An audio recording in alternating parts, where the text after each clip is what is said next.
2021. And we'll call the school committee meeting to order. Happy New Year, everybody.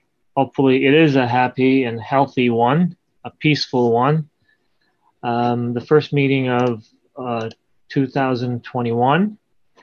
We're gonna start as usual with our consent agenda, which included both sets of minutes from December 15th and December 23rd. If anybody got a chance to look at them, can we have a motion to approve the consent agenda? I can make a motion to approve. Thank you. Is there a second? Thank you. Second. Jen. Any questions, comments, edits to the minutes? Okay, hearing none. All in favor to approve the consent agenda, please say aye. Aye. Aye. Approved unanimously. Aye. Thank you. Moving on to visitors' comments. Great to see that we have now 42 visitors.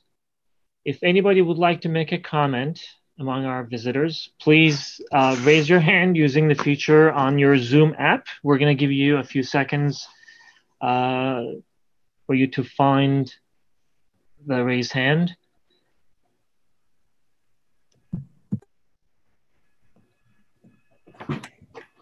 Okay, there's one, I think.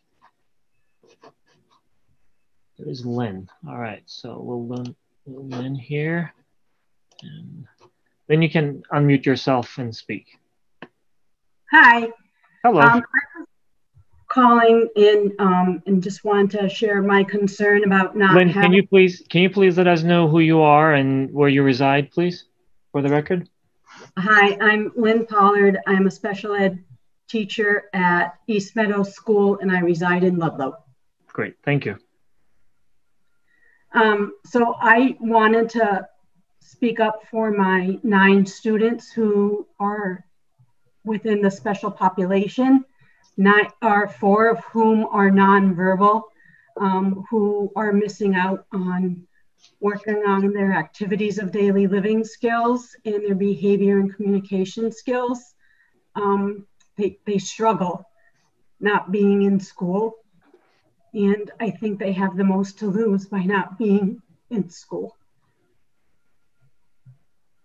And that's all I wanted to say. Great. Thank you, Lynn. Appreciate your comments and appreciate your dedication to the education of those students who are in really high needs. So thank you for speaking up. All right. So, well, okay, how am I going to move Lynn to the other side?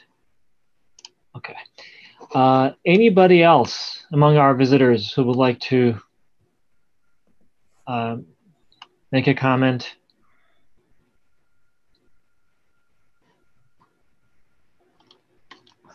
Okay. Also, I remember that Marcus may be with us. Let me see. No, he's not. Okay. All right, I don't see any other hands, but again, just thank you for being here, the 45 attendees. We appreciate your attendance. Next item is our student representative, but I don't see Marcus on the visitor side. I'll just give it one more shot and see if he joined recently. I don't think he did. Okay, that's okay. We'll have him next time. Moving quickly to the new business. We have our policy EBC. This particular policy basically covers everything related to these unusual circumstances driven by the pandemic, COVID-19.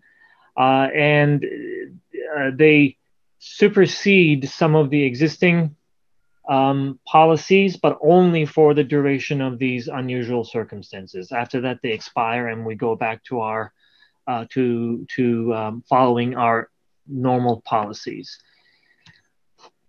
Carol, did you want to drive that conversation? I put it in the folder. I highlighted. Jim Bartos wanted these challenges have continued in the 2021 school year. so that was noted. I also added the line down at the bottom, as such, the superintendent, with the advice and consent, it should say of the school committee, may suspend or revise the policies related to the above listed topics for the duration of time in which the emergency declaration relating to COVID-19 is in effect, or upon revision of this policy by the school committee. So those were the two changes that the committee asked me to add. So I have. So I have two things. There's a typo in that first highlighted line as well. It says 2020 and then it looks like 20,201. Okay. I'll fix them both. Yep. And I thought that Audrey and I were going to meet with you to kind of go over this. Just weren't we going to talk about it in like the policy committee meeting, or did I make that up? Like I thought, I don't know. Well, I think Emery suggested a line to go in, and I thought that was what I was supposed to do. I think the policy subcommittee should still meet. But do these edits address the concerns that we had last time for this particular policy?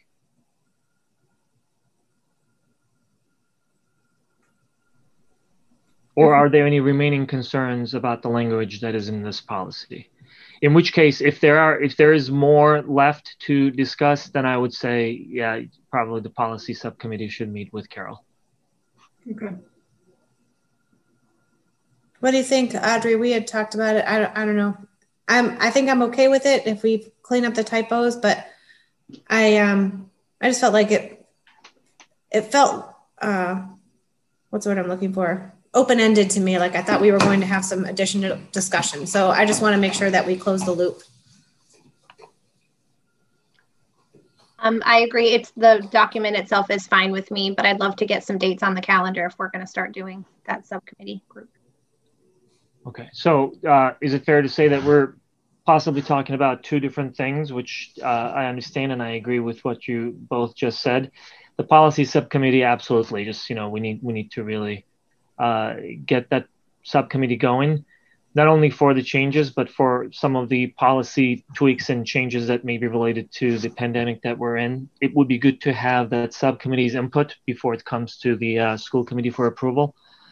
But I think I heard both of you also say that you were okay with the edits, with the exception of the small amendment to the date, to the years that. I'll adjust the typos too. Okay.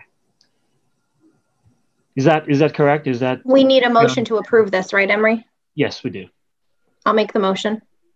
Can you please say as amended so that we can cover the amendment, little amendment for the date? Yes, of the policy EBC COVID-19 with the amendments of the date in the top portion and the typo in the bottom portion as well, the two highlighted sections. Right.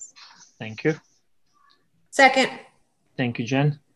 Any other questions, comments, discussions on the policy EBC? Okay, hearing none. All in favor to approve the policy EBC, please say aye. Aye. Aye. Approved unanimously. Thank you all. Let's see. Next item, moving to our continuing business. We have an update on winter sports. Allie had started sharing some of the conversations that she had and meetings that she attended with other school districts related to winter sports, and we asked her to come back with some additional information. Emery, is she on? I just want to make sure. I moved her to the panel. She's okay. She's okay, good. Yep. Yeah, because there was a question on whether she was going to the Board of Health meeting. Okay. Oh, actually, she may be attending two meetings. I don't know. Allie, are you with us? Yep. She's in. Yeah, I'm here. I'm on both. Cool. All right. Will you be able to present, or should we get to later? Like an occasional. Trying to get a pulse on the Board of Health right now, so I would say later would be preferred. Okay, so we can just move your item to a little later. and then go to the reopening planning process with updates from the safety committee. Okay, so the safety committee met right before vacation and talked about some data points that we were going to use. And I'm actually going to share my screen with you. The highlighted areas are, hold on, let me share my screen first. So we met and we talked about data points. Oh, you need to let me, Emery. Okay.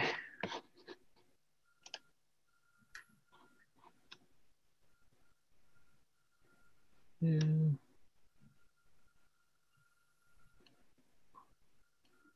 I don't know how.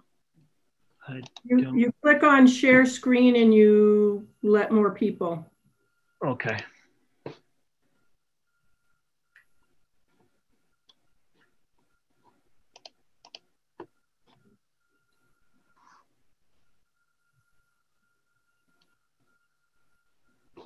You should be. All set? Yep, able to. Okay. Works? There you go. Okay. So I actually want to make sure I put a top on this that says draft because it's not finalized. Wait a minute. I'm struggling today. Draft. Okay, so our sources for the health metrics are Mass DPH, the governor's metric. Carol, could you make it just a little bigger for? I don't know if everyone's seeing it as small as I am, but. Okay, you're gonna ask me to do that, and that I may not know how to do that. Wait a minute, I think so. You click the 3 dots on the top. Okay, I was gonna say. There we go. How's that, better? Better, thank you. So the first metric we're looking at is the governor's metric, okay? And then the governor's color coding. We're looking at the Board of Health's metric for trending data, which is line G, which is provided to us weekly. And then the Mass DPH 5% positivity rate is like the top percentage that we would want to see. School data, we were discussing today with Nancy Jenks, is school acquired transmission and clustering, which if you refer to the reopening plan, there is a whole section on that. And then we also have added vaccine data, which will be to be determined. So today we use just as an example, okay, to transition to remote. So this part here is all we all agreed to. The transition to hybrid is what we discussed today. So if we're above 26 for 2 consecutive weeks with the potential for a 3rd week of being above 26, you know, that would be a metric that we would look at to transition to remote. Carol, before you get too far, can I just ask a clarifying question right off the bat? Yeah. When you say transition to remote, is this transition to remote for the entire school population or transition to remote for just general population and special populations will stay in the building? Because I feel like that's where we've been having some hiccups and some problems. Right. And so that we discussed today at our health and safety, and Cheryl Danette is part of health and safety, and she is reaching out to the union on Wednesday to see if they want to revise the MOA because of the need for our high needs populations, you know, to have a different schedule. So with the language that we have right now, what does it mean? The language right now is that, well, the school committee put everybody remote. So we've been trying to have a separate thing for our high needs students. But as you can see, based on the discussion with health and safety today, you know, we could not come to consensus for our high needs students. And that's when, you know, and it's all because of the language that has been written into the MOU. So she's speaking with them to see if we can revisit that language. So as far as, let me just see if I can take a stab at this. As far as parameters or metrics to use, what we're looking at, this matrix seem to apply generically to all circumstances. The decision as to whether a subpopulation, a subset of our school population will be maybe exempt from some of these is based on the conversations on the memorandum of understanding, and that will happen later. That may happen later. Is that a fair understanding? Correct. So as far as when we move to remote status, when we switch back from remote to hybrid, this matrix basically is creating that framework, but the applicability may or may not include the high needs population that we've been talking about, depending on those conversations, additional conversations with GEA. Correct. Okay. Jen, does that answer your question? I'll just move along. It's fine. Now, what's the concern, Jen? I just feel like we're putting more parameters around, but we're not really getting to the point that keeps getting us hung up with stuff. So I thought we were going to have, and it's entirely possible it's because I'm tired and it's not sinking in, but I was looking for more of the answers, and I guess we're just not there yet. That's all. Well, at the end of the day, I think some of the answers will need to come from the school committee. If the school committee has strong feelings about saying this applies to everybody, then we should have that conversation. We should not just, let it go, because I think that's part of the reason why it keeps on coming back to us without necessarily a solid answer at the end of the day. And I think it would be okay. That would be fine. But if we are saying that, hey, we're going to wait until those conversations on the MOA take place, and then we can reconsider, that's, another path to follow. But again, this entire thing was owned, still is owned by the school committee. We made the decision related to the reopening plan based on the recommendation that we received. So don't hesitate to, say, hey, you know what, the language should be stronger and we should be following a certain path. And we will have some more conversations a little later anyway. Well, I guess that's just it. And I feel like I'm beating a dead horse, and I apologize, but I feel like we have made decisions and tried to make decisions, but it's not really just up to us. There's a lot of other players that are influencing and have a lot of power and ability to make the decisions. So I think that's where does anyone else know what I'm trying to say? Or am I coming across like deaf, dumb, and blind, like the way I feel right now? No, I mean, like, even as right now, as I'm like analyzing and looking at this data, are we really coming back next week? That's what I'm saying. Like, and so these decisions are not really up to us. Thank you, Audrey. That's what I'm trying to say is, we're saying that it's up to the school committee, but really it's not. There are so many other influences. And of course it's because people are getting sick in the community, and I get that, but these factors and things, the metrics and all of that are are from an outside influence coming in. So it's just how we're interpreting them and how we want to see, so it's not really the school committee's decision. We've got the Board of Health has a big influence on this. And, so I just don't know what the bottom line of this is that's going to come. And we need to have, again, additional discussions with the GEA. And I get it. And I 100% respect that. But I feel like we're spinning our wheels a little bit. So I want to know what the outcome of this is supposed to be for. I mean, we can all read it. I get it. I'm not sure where we're supposed to go with it, because I don't feel like there's any decision for us to be made from this data. Okay. So I think the decision for us to make is to really, similar to this conversation, have, our thoughts, let our thoughts be known, but also say we are adopting this as our framework.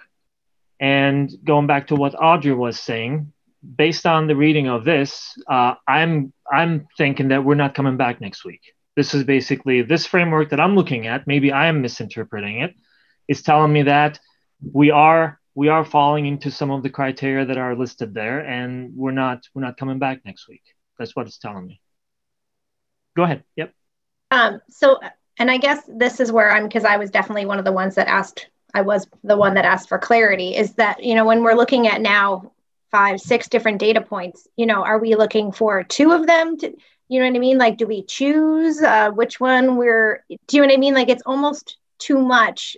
Like, oh, well, this is good and this is good, but that's not good. Like, so the first 2 are pretty much the same. Right. Okay. The first 2 are the same. For me, it is the upward or downward trend. Okay, we can see the Board of Health can provide us daily data, so we know if the numbers are going up or if the numbers are going down. So that is huge, where we can look at 2 weeks of data to see, which direction it's going. The positivity rate is influenced by the number of tests also. So, that is a hard variable. But for me, it is looking at, are we red? Because if we're red, that means we have more than 26 cases in our community. And is the trend upward or downward? So we could be red right now, but based on this week's data from the Board of Health, it could show us going down. Unfortunately, the data for the past 2 weeks is upward. It hasn't gone down. It's not going in the other direction right now. So I have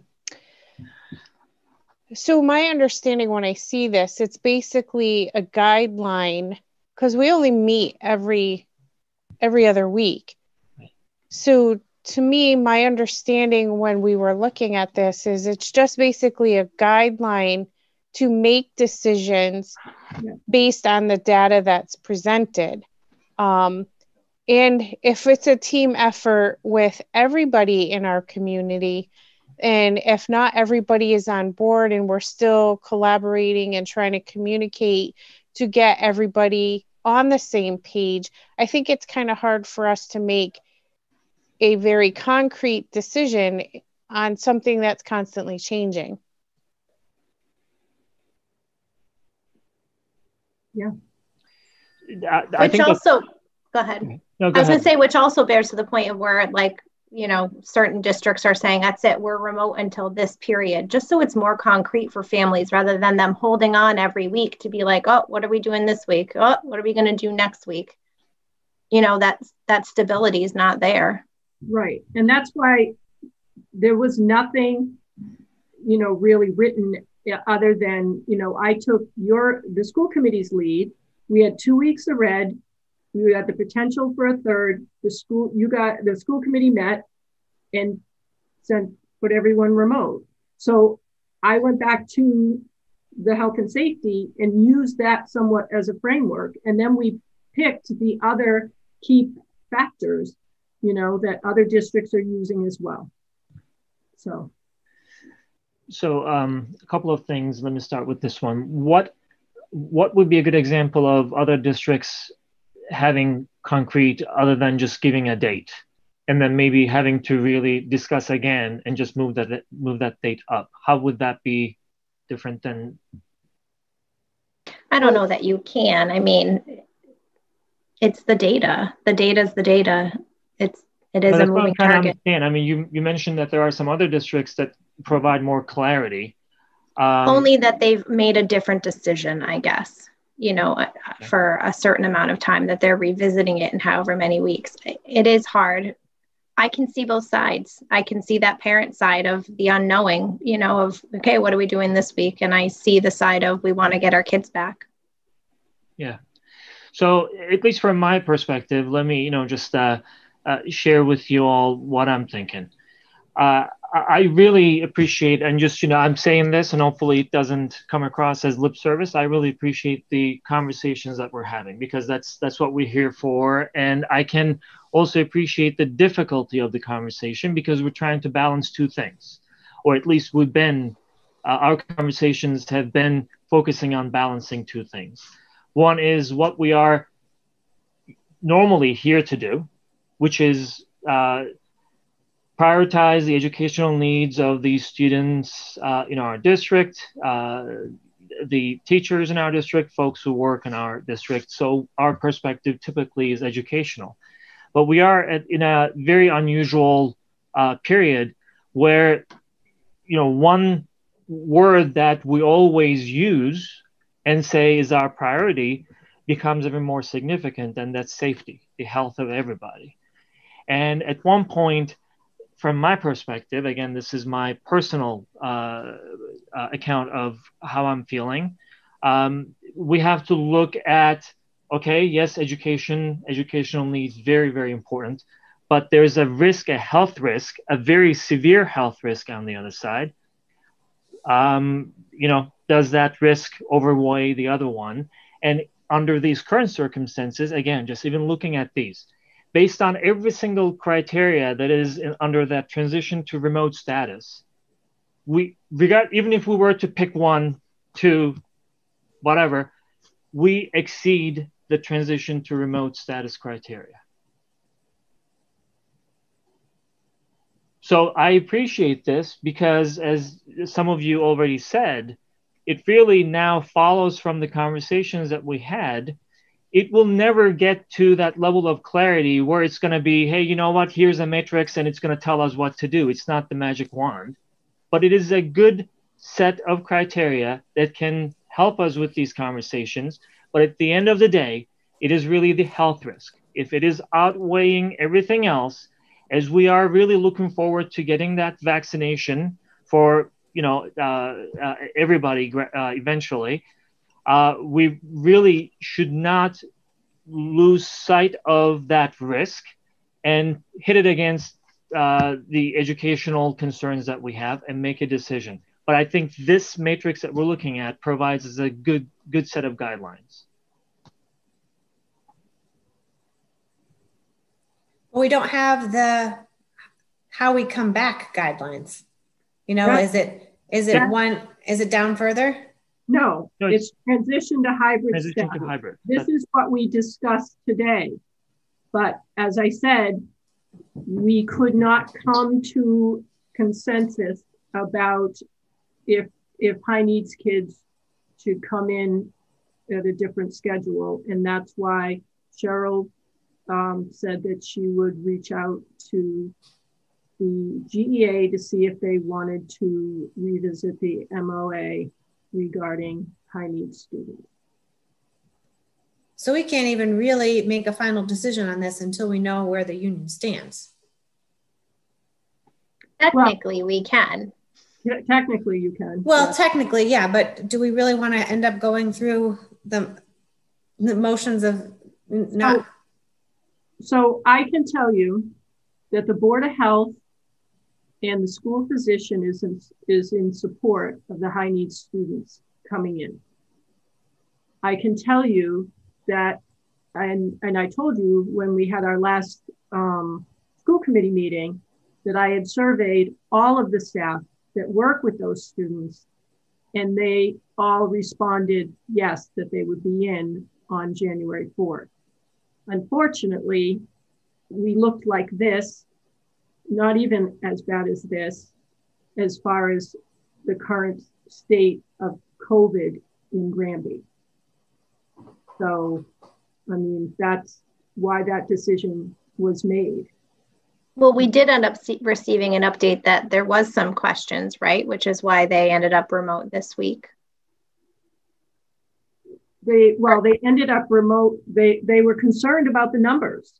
Yes. Right. You know, and so. So for what our numbers are right now, if these numbers are also next week, is that to bear that these, do you know what I mean? So then it's like, do we need a new metric that they then do feel comfortable with? So maybe they don't feel comfortable, with where we are, like, right, maybe they have. Well, we're so where becomes the metric for them then? So what we did discuss today and was, that was brought up was if we go yellow, so if we find out we're yellow, that the high needs kids return. But we couldn't get consensus on that, and that's why, this has been yellow, because it hasn't been, it's approved. This is approved for all the other students, but I tried to push the issue of the high needs students being prioritized. But wasn't part of their issue too with the issue with going is because we had another case in the East Meadow community? No, because we were already remote. It was, we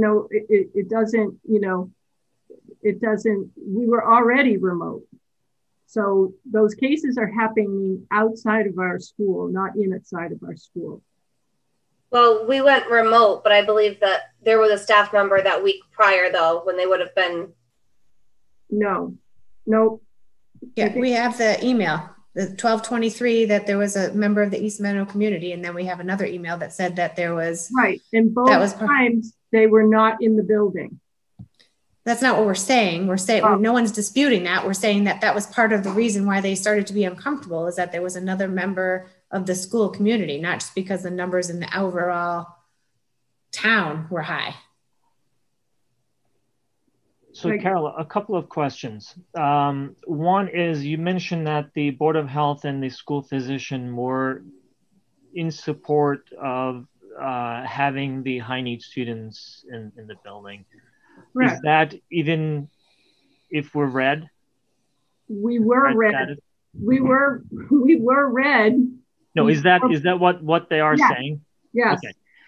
Okay. So I think what everybody's just right now sharing with us is accurate. I mean, we heard that there was a potentially increasing concern about the numbers and all that, but we also just had Lynn speak up and say that she has concerns about her students. So this is exactly what is making a decision on this topic difficult, but also it makes it, I think, even more necessary. We can add one more criterion if we have to. I mean, that's all good. For instance, if the Board of Health and the school physician are okay, so long as those individuals who need to come into the building are fine coming in, Lynn just spoke up, for instance, I think that's fine. I personally don't want to force somebody who's concerned, scared, whatever the word is, about the increasing numbers. I don't want to force them into a building.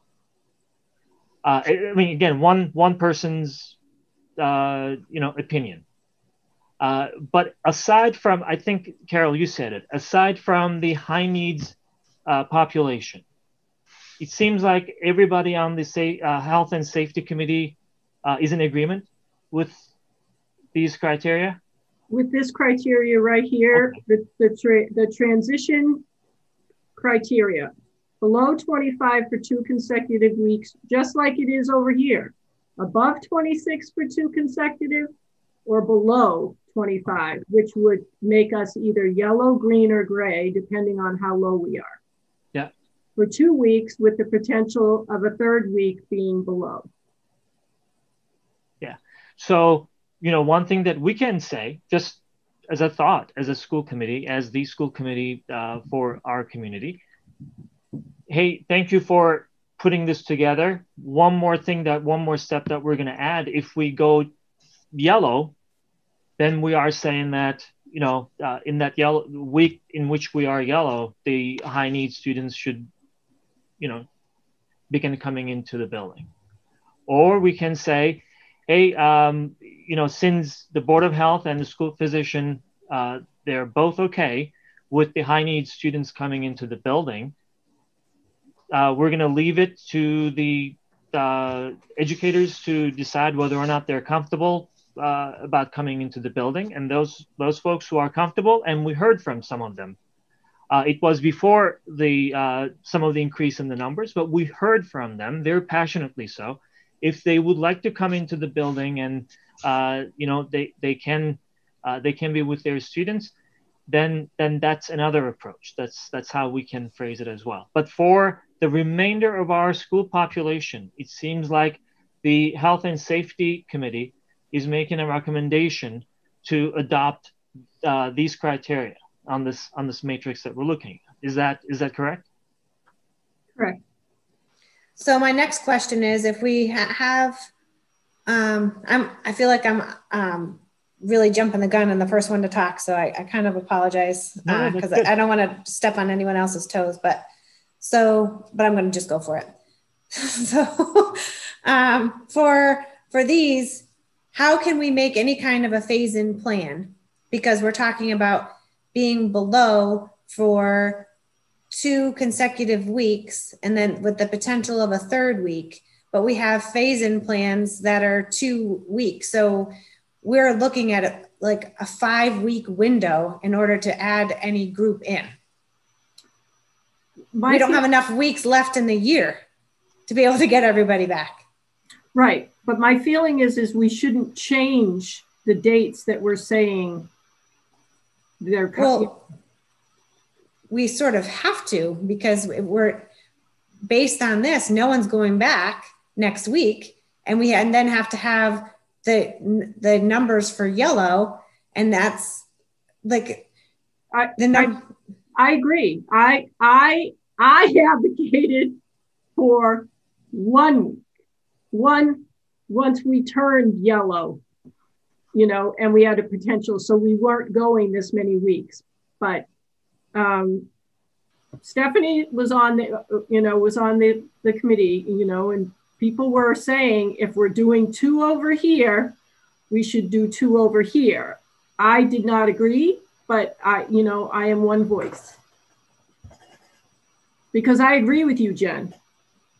If we're going to stagger kids coming in, we're never going to see all the kids back in. And my feeling is that once we get yellow, it shouldn't be a stagger. We should, if you were in the building, you come back in the building. We're not bringing them in a little at a time again. Everybody that was in comes in, and then we keep moving, and maybe we shrink the groups in between. So it's not 3 weeks, it's 1 week. We did talk about that last time though with the nurse though. Yeah. And that wasn't really. There's no playbook for this. Let me just. No. I mean, I think that's patience. Well, the difficulty is we are trying to create certainty for a situation that is uncertain. So, the phase-in plans and everything they're all our attempt to create certainty around how we can go back to something close to normal. Mm-hmm. But the uncertainty around us continues, and that's what makes it a challenge. Stephanie, since you are on the Health and Safety Committee, anything you want to add, anything else that you would like to share with us? Not really. I think Carol really said it all. There was a lot of discussion about this chart. I think it was helpful to create it so that we could see, like Carol said, the trending is definitely one of the most important things to look at, which way we're going as a town. But there was definitely a lot of questions about creating another table or something for special needs and the kids who we don't want to keep out of school too long, who can't thrive in that environment. So I'm not sure. It's like you said, it's tricky, and doing the whole 2 weeks, to me, and a few other people too, it's hard to say that we need 2 weeks of red to be able to go remote, but then not do the same to transition back in. It seems that was a little confusing. We kind of thought, some of us, that it should be similar. Either it's both like a week of this and a week of that, or 2 weeks and 2 weeks. I don't know what you guys feel on that, but. So here's a question. Just let's brainstorm for a couple of minutes.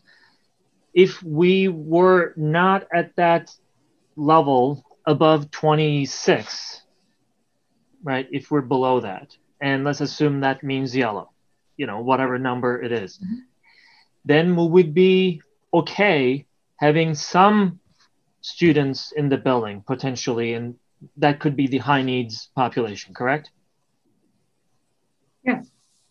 So when we look at it, you asking me or are you asking them? No, in general, I'm asking everyone, just brainstorming. I'm just trying to basically.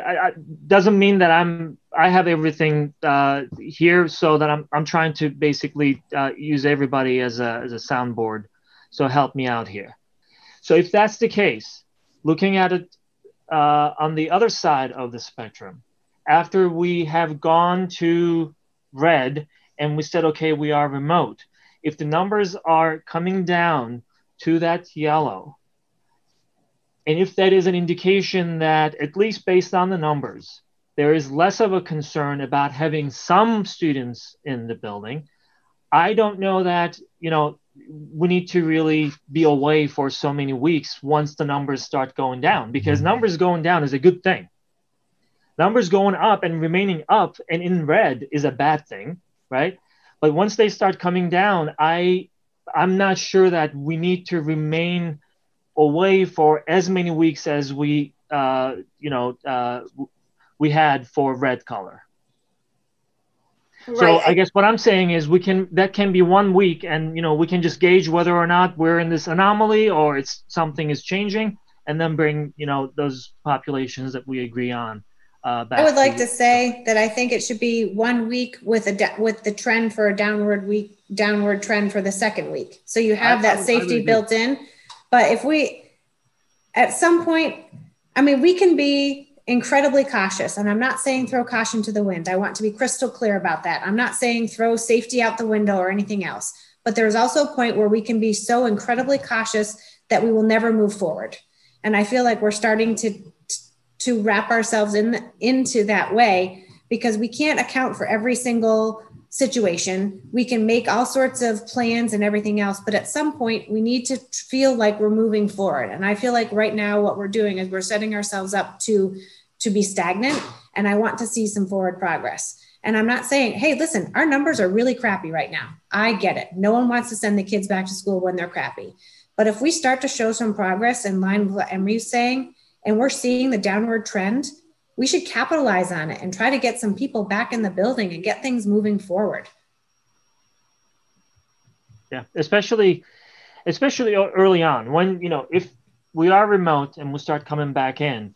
Carol gave me some numbers, but I don't remember exactly. We don't really have a lot of students right now who had been in the buildings anyway. So that would be still a gradual transition to higher numbers, keeping fingers crossed, everything remains at those lower levels and downward trend continues.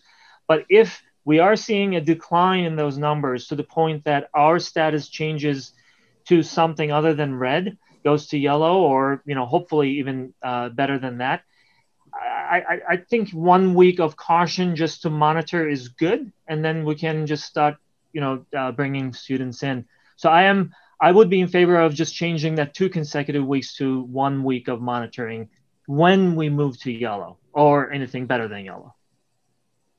I have a comment. Yep. So if we're looking at high needs, and if all the people that are directly related with the high needs are on board with coming in, even though we're red, and everyone else comes back based on that, on this protocol. Because I'm also thinking the mental health of the students. And I'm not just thinking elementary, I'm also thinking the high school kids. I find that just as important as the safety of everybody, because this is going to be hard. I'm just thinking mental health with the older kids that are high needs, that need the direct one-to-one. So if the Board of Health and the physician were fine with those students coming in as red and all others, as long as the school is safe for everyone, I don't see a problem with not having them in the building. As long as everyone else, like all the teachers and everyone that are directly related to their teaching and learning. So Jen, so that I understand, what you're saying is if the conditions become more favorable, so we move out of red and we, go to yellow or better, are you saying that why only consider the high needs population? Is that, and let's start talking about others as well? Is that what you're saying? No, I'm saying, because we're doing this for the general population. Yeah. I'm thinking if we're waiting, and they say that red right now, as long as the school is safe and everyone is on board with coming in, the high needs students can't wait. I mean, they've already been out of school for quite some time, and that is a lot to put on those students. It is a lot. They need that. They need the contact. If everybody's on board with being in the current condition and they're okay with being in the building and everybody is doing everything for it to be safe. I mean, because we're all looking at just COVID, but there's other things outside of that can be just as detrimental.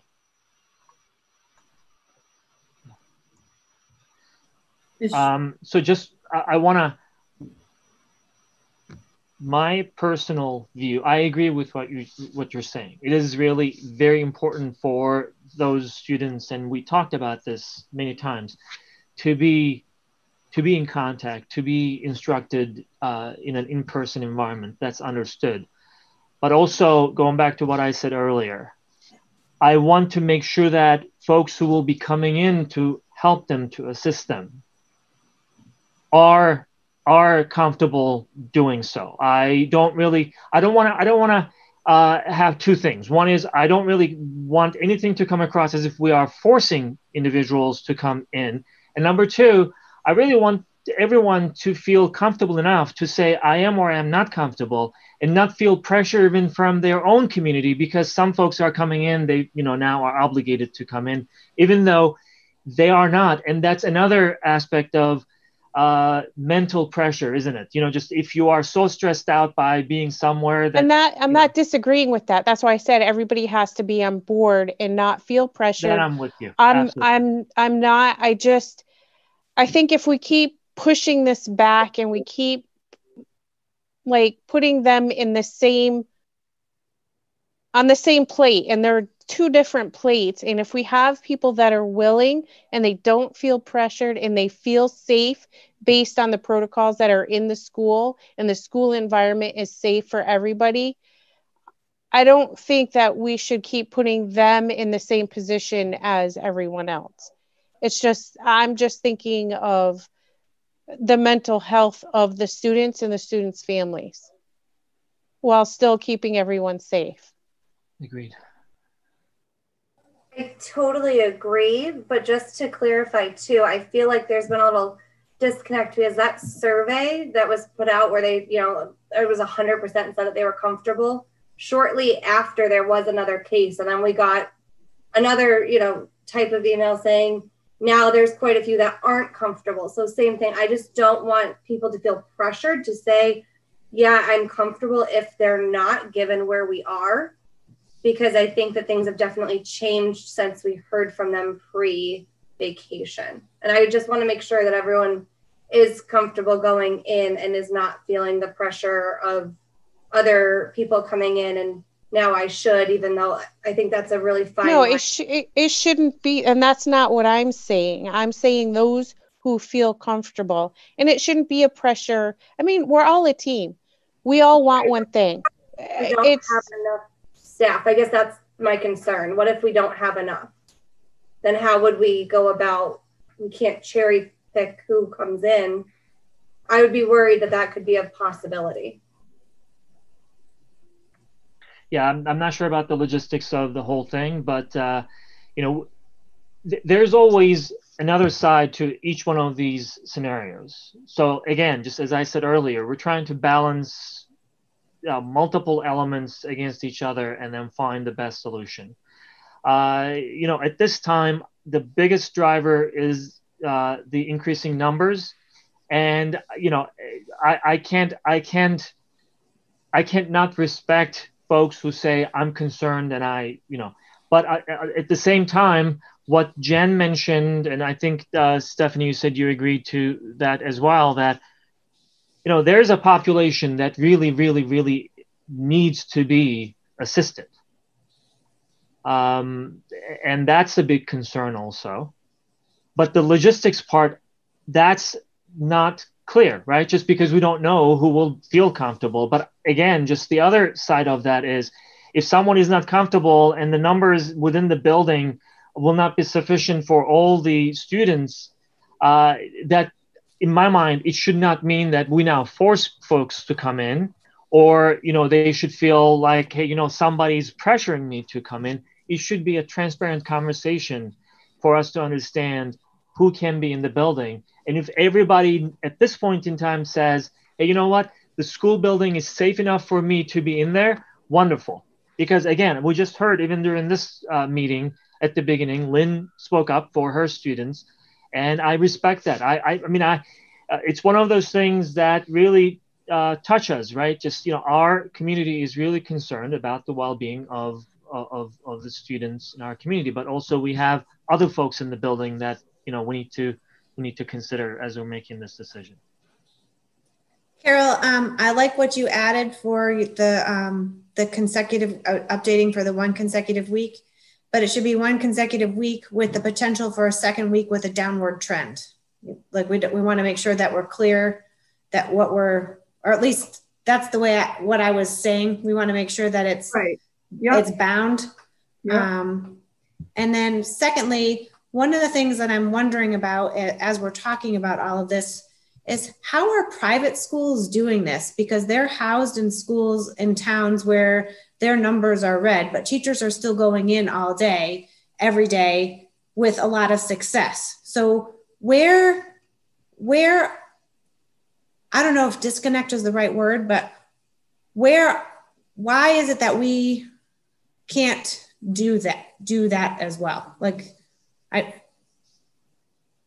I think we've done really well. I mean, there are districts, I see the data from other districts in the number of cases. I mean, yeah, we've had 6 cases. One wasn't in the building, but it affected us. And we've only had 2 cases where there were people in the building that had to quarantine. So we've done a really good job compared to some districts that have had 5 people, you know, all have positive, you know, and be out. So, you know, there are private schools that are doing it, correct? Yep. That's my question.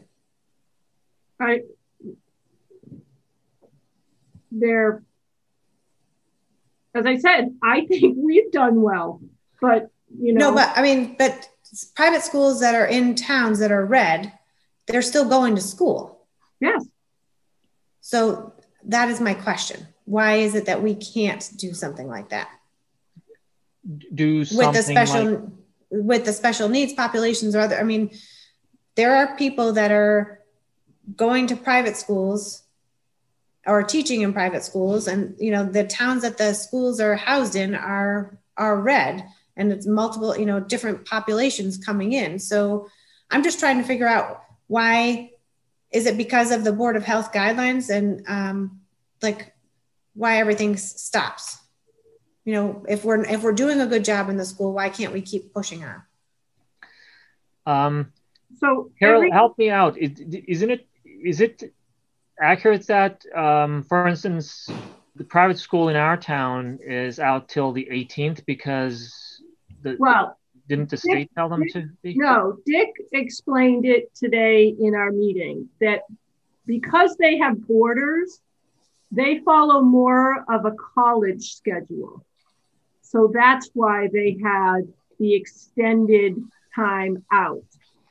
The other thing is, we also, Jen Silva asked, you know, why do we keep talking about McDuffie's metric? You know, is that the right metric? Well, McDuffie doesn't even use Granby as a number. They only use large districts that, you know, in their calculations. They're not even counting what happens in Granby. So, you know, we're following, you know, like for me, I feel we need to follow the Granby data, because the Granby data is you know, impact it. So it could be our families, you know, so, but, you know, we have a town right next to us that has been having school every day. You know, Belchertown's in and has been in, and they've had cases and they've closed a little bit, but they're in every day, and they've had a huge uptick recently, and they're still in. So it's all based on you know, how people approach it. So, but in terms of you know, comparing to private schools, we don't know what kind of conversations private schools are having their teachers and everything else. So I don't really, or the requirements that the private school may say, you can't travel. You know, you need to, you know, like, you don't know what's, you know. They're not bound by some of the same rules or, you know, union conversations that we are bound by. So, you know. Okay, I'm just curious. So really, it's more looking at like a district like Belchertown. No, I've honestly, to be perfectly honest, I've given up looking at the numbers because I find it depressing. So is Belchertown currently red and they're still going to school? I don't know. I just heard that they had a large uptick, but that the kids were still in school. Belchertown, to clarify, is yellow and has not been red. So I feel like that's not a comparable district when we're going 4 weeks in red, and Belchertown has remained in yellow, which would be why their hybrid is still in and they're still going. So I think we have to be really careful about our comparisons, because we're not one and the same. We need to focus on. We need to slap the Granby people upside the head then. What the hell is going on here, people?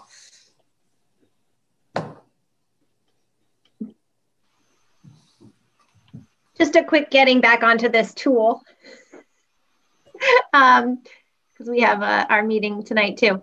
Can you get rid of the S after weeks on one consecutive week on the 2 that you changed? I also agree that I'm okay with the 1 week versus the 2. And my reasoning is we're going to be in person for 2 weeks in the red, but we have to be 2 weeks in the yellow before we come back. Just doesn't make sense to me. For one consecutive week. Yep. Right. And then add trend. Okay. With a downward trend. Yes. Trend in that first one right there. Yeah. Yeah. With a downward trend. Okay. Thank you. Okay. So going back to this. So we're saying one consecutive week with the potential for a second. So could we just say, like you've been saying, that if we go yellow, because we would go yellow, we would find out that we are yellow. We would know, you know, early in the week, you know, because the numbers are pulled based on the previous Saturday. We would know whether or not we're going to be yellow. And so if we know we're going to be, you know, when we turn yellow, that following Monday, we let the high needs kids come in. Because, you know, Stephanie brought it up, and I know, I think Cheryl's on the call as well. When our numbers went this high, this is when people got nervous, you know, because we're not trending down. We're trending up, and that's what, you know. Yes, when I interviewed them, when I surveyed them all, you know, we weren't up this high, you know. And so, you know, Cheryl contacted me and said, I think you need to survey them again because more, you know, they're afraid. Go ahead, Jen. So one other question that I had. Shoot. You have to write it down. Come back to me. Come back to me. Right. I'll come up with it again. Carol, can we remove the word consecutive since now we are down to 1? Yes. You know, thank you, Audrey, for bringing us back. Do we have any other concerns, or can we adopt this as our framework, understanding that there may be some additional input coming to us after the GA meeting, you know, especially when the MOA is discussed. But for now, if we are good with this, unless there are any other thoughts or comments, I will be right with you, Audrey. You know, let's just see if we can have a vote to adopt this, and this would be at least our foundation. Go ahead, Audrey. I just want to be really clear. So if we're moving along and we're back in person again and we're red, because again, this is where I want that clarity. We're red for 2 weeks and it's looking like we're going to be red for a third. Do we pull out once we hit the 3 weeks? Are we pulling out, like, when are we removing from hybrid to remote? I want clarity. Say it one more time. I'm going to say, if we're 2 weeks in the red and we're in 2 weeks and the third week looks like it's going to be red, then I think at the end of the second week, we should go remote. So that we're not in the building on the third week. The start of the third week would be the remote. But when is the week for these numbers? Aren't these numbers pulled on Thursdays? No. Well, no, they're pulled on Saturday and they're posted on Thursday. So by the time we see the numbers, the Thursday numbers will have already been in the third week. So the Board of Health actually pulls these numbers daily as they get updated. So there's a spreadsheet that the Board of Health is updating. So we see really, when we say the potential, we get a note from Dick Bombardier usually that says, hey, you know, based on the numbers that we've been seeing every day this week, we are going to be red next week. So he can already gauge whether or not we're going to be red, yellow, whatever it is. And that's what we've been relying on. And it's been fairly accurate throughout. So we would have the 2 weeks. We would know, you know, that we're going to be red for a third week. And we could make that decision before we go. And that's what we did. That's, you know, before we went red, that's when the school committee put us remote. Yeah. But Carol, so going back to what was asked, I appreciate that question. To add clarity, I guess what we're saying is if we were in red for 2 weeks, 2 consecutive weeks, and looks like we're going to be red again, what we're saying that third week, we're going remote. So maybe we should clarify it and just add it there. I don't know what language you want to use there, but. Well, and is that an everyone going remote or just the general population remote? Now we're full circle because that was the question that I started with. let's just forget about that. That's a good question, valid question. Let's forget about that for a moment and add that clarification to that column that says, starting with that third week. 26 for 2 consecutive weeks with the potential for a third. But you would almost need another paragraph, I guess, because that says transition. Oh no, never mind. Well, then disregard me. Yeah, then on the third week we go remote for the third week. Yep. So I think what we said now, Jen, going back to, go ahead, Audrey. And we would go remote at the start of the third week. Yes.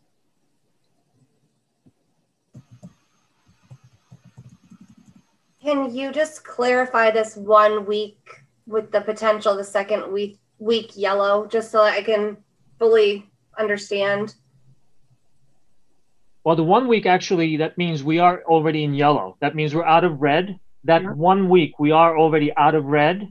And we are seeing that we're trending downward and we're not likely to go back into the red territory. Then we say, okay, we're just, we're coming back. That's how I'm reading that one. So is it really 1 school week though, or would that be 2? It would be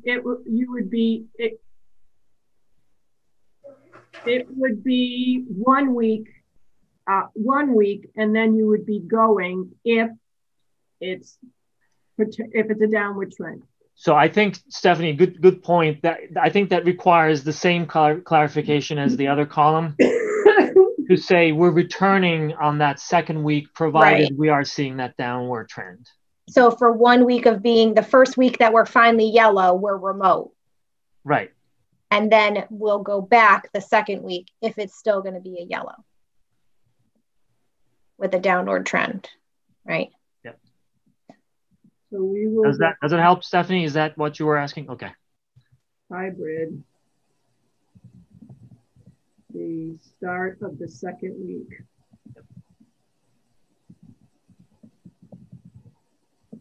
Okay.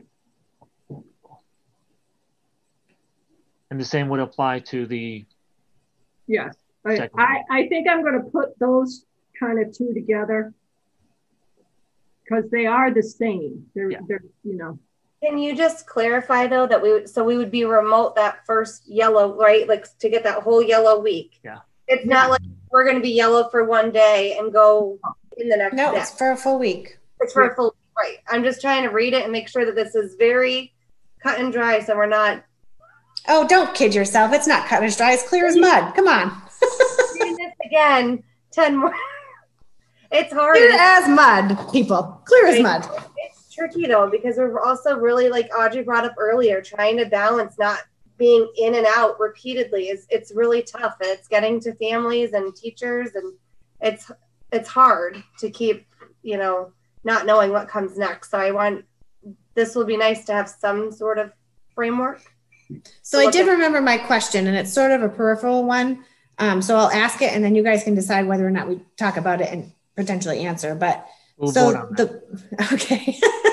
So the Board of Health is tracking all of these numbers, and we're seeing all of these spikes and the increase. But are the increases actually in the school, or is it peripheral numbers? It's not in the school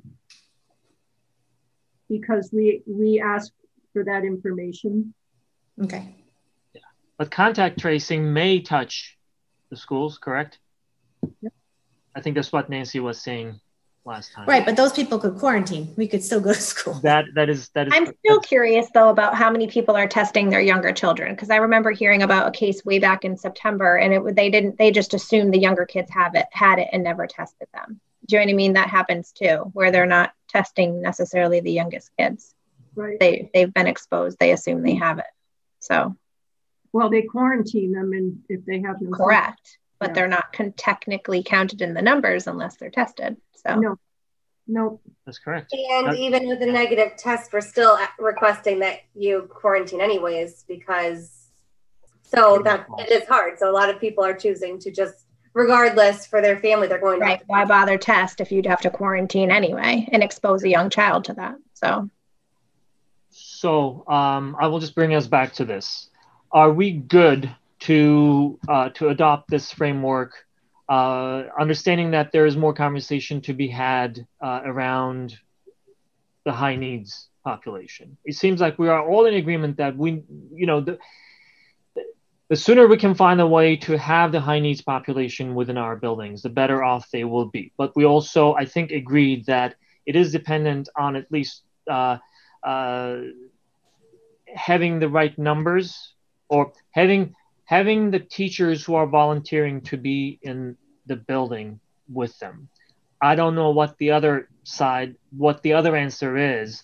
I think Stephanie asked, what if we don't have enough teachers to take care of the entire high needs population? I don't know what that means. I don't know where that leads us.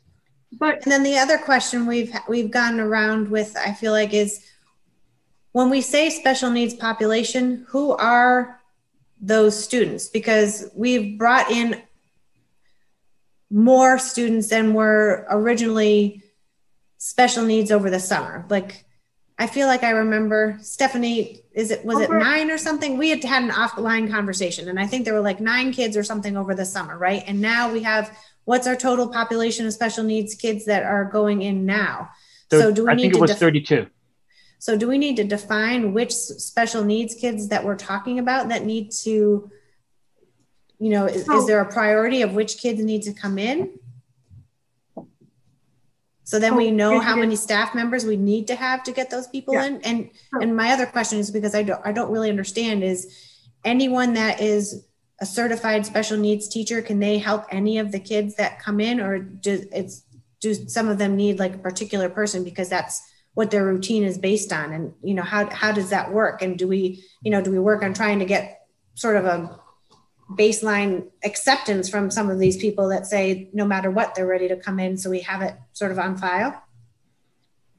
So at the beginning of the year, we wrote an MOU, and in the MOU we talked about when it was time to bring the high needs kids in, that we made sure that we got not volunteers as much, but we paired adults that needed remote positions with remote children. And the others were paired with children that would come in. So at the beginning of the year, we did all this pairing so that we have established staff that know how to work with these students. It's not as easy as saying, well, we can have this person work with this child. It doesn't work. Okay. And that's why we did it at the beginning of the year, where people let me know that they had childcare issues or they had medical issues and they couldn't be in the building. Okay, we set you up with a remote child versus an in-person child. So yeah, if we don't have the staff that is willing to come in to work with them, it's not as easy as getting a substitute for this level of student. So, as far as, go ahead. You've done a great job. I really appreciate all the work you guys have helped kind of streamline this and make it understandable. I think if we just said, if we go yellow, high needs kids come in, because either way, we're yellow. We're not red, we're yellow. So if that would, to me, because right now with the trend the way it is right now, some of those staff are afraid. There's no doubt. And if I surveyed them, I don't think I get 100%, because we're not going in the right direction. But if we go yellow, we are going in the right direction. So if we were to add something in that first box where your cursor currently is, mm-hmm. that says, so the first week would turn yellow, high need students come back in. The only challenge is going to be, because we always have 2 million questions for each one of these scenarios, right? how will we know that we're going yellow? Hopefully the numbers that we're gonna see will tell us that we're going in that direction. But I think what you're saying is the first week we are yellow, without waiting, high need students can come back into the building. Yep. So the moment we're yellow, not the first week. Like, so it wouldn't be like what we're saying 1 week. So we would find out on a Thursday that we're yellow. We're going to be yellow next week, the following week. Monday, they would be back in the building. Okay. So that's what you were saying. That's okay.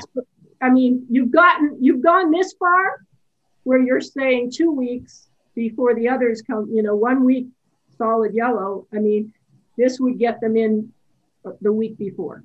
Right. But can we say that though? Because isn't that part of what the GEA needs to have the discussions about? Because we can't make them, and like goes back to what Jen was saying, we can't make the teachers feel back to yellow, but we're yellow. We're not red. Here's the thing, regardless of what it is, we have to have a position anyway that will be the basis of that conversation. So it's all good, but I want to make sure that everybody gets to speak, and then whether you are comfortable with that addition.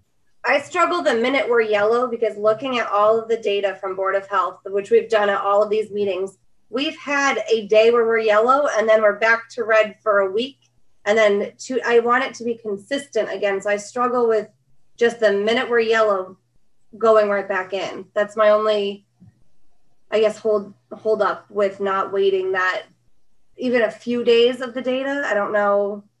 Stephanie, I think, the way I heard it or interpreted was on Thursdays, we already have an indication as to what the following week will look like. So if Thursday's data tell us that the following week, that Monday, we're going to be yellow, that Monday students come back in. Because, I mean, the minute we turn yellow, we can just call people and say, today we turned yellow and come back. Is that what you were saying, Jen? Yeah, I think so. Okay. Yep. And that's definitely where I was saying. Okay, so you're saying that we look at the data Thursday, and if we're yellow and trending, then I would be perfectly great sending special needs back that Monday. What we're saying is that when we look at that at the data on that Thursday, if the indication is that Monday we are turning yellow, then we reach out to those high need students and say, Monday, we can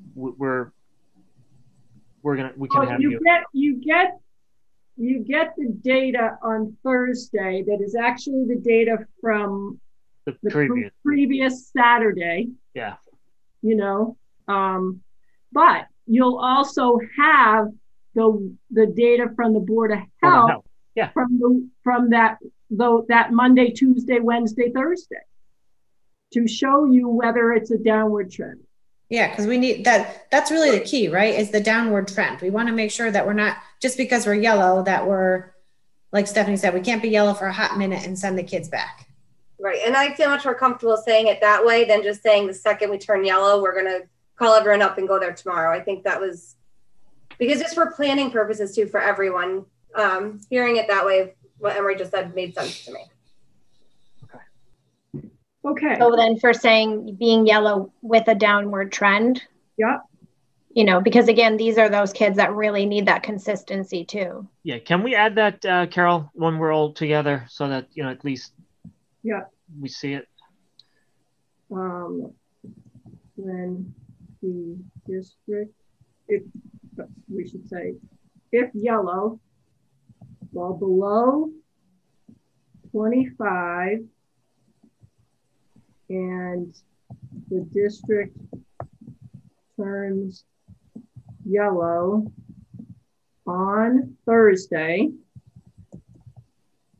and there is a downward trend.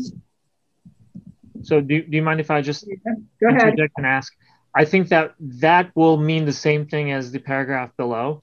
Okay. I think what we're saying is, even if you are red, the numbers are, because the numbers that we're looking at, those, 30, 35, it's really a 14-day rolling number. So let's say the district turns yellow on Thursday.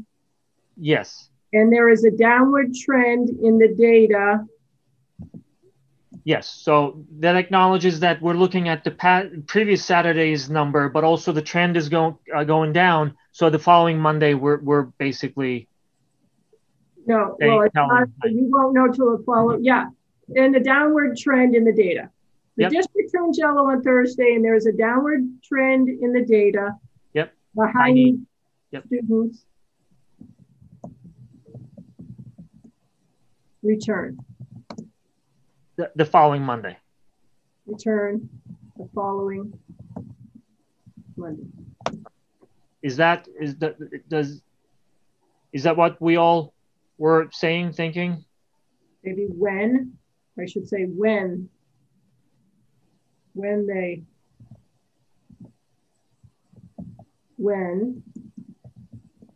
district turns yellow on Thursday, and there is a downward trend in the data for the following week, should I say? Yeah.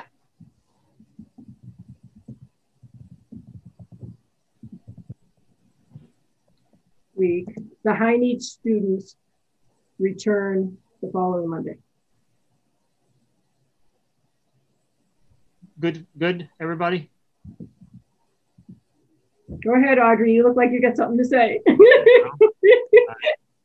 Jen, Stephanie? I can be real nitpicky and say, can you change there to ERE? Where? Yeah, oh, thank you. Oh, good. You have good eyes. What is the word before that? There. And. Okay. And there is a downward trend. I don't know. There's just a little carrot in the way. Sorry. I told a friend that nowadays everything is very small and seems like it's getting smaller. I put my glasses on once in a while. He said, I'm not going to call you old. So I'm just trying to avoid that. Cool. Are we all in agreement with that language? And it'll be in both boxes, right? Because we'll have that same thing for the next one too. Yeah, I'm gonna just copy and paste it. I'm gonna, yes, I will.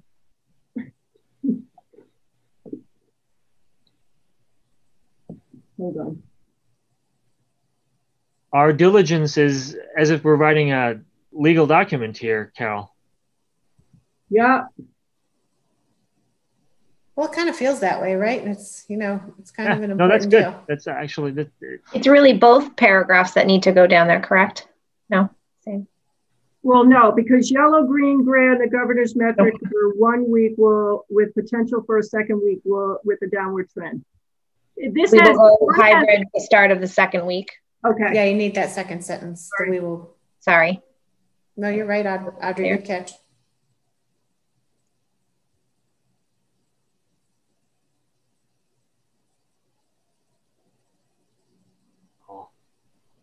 Teamwork. Good job.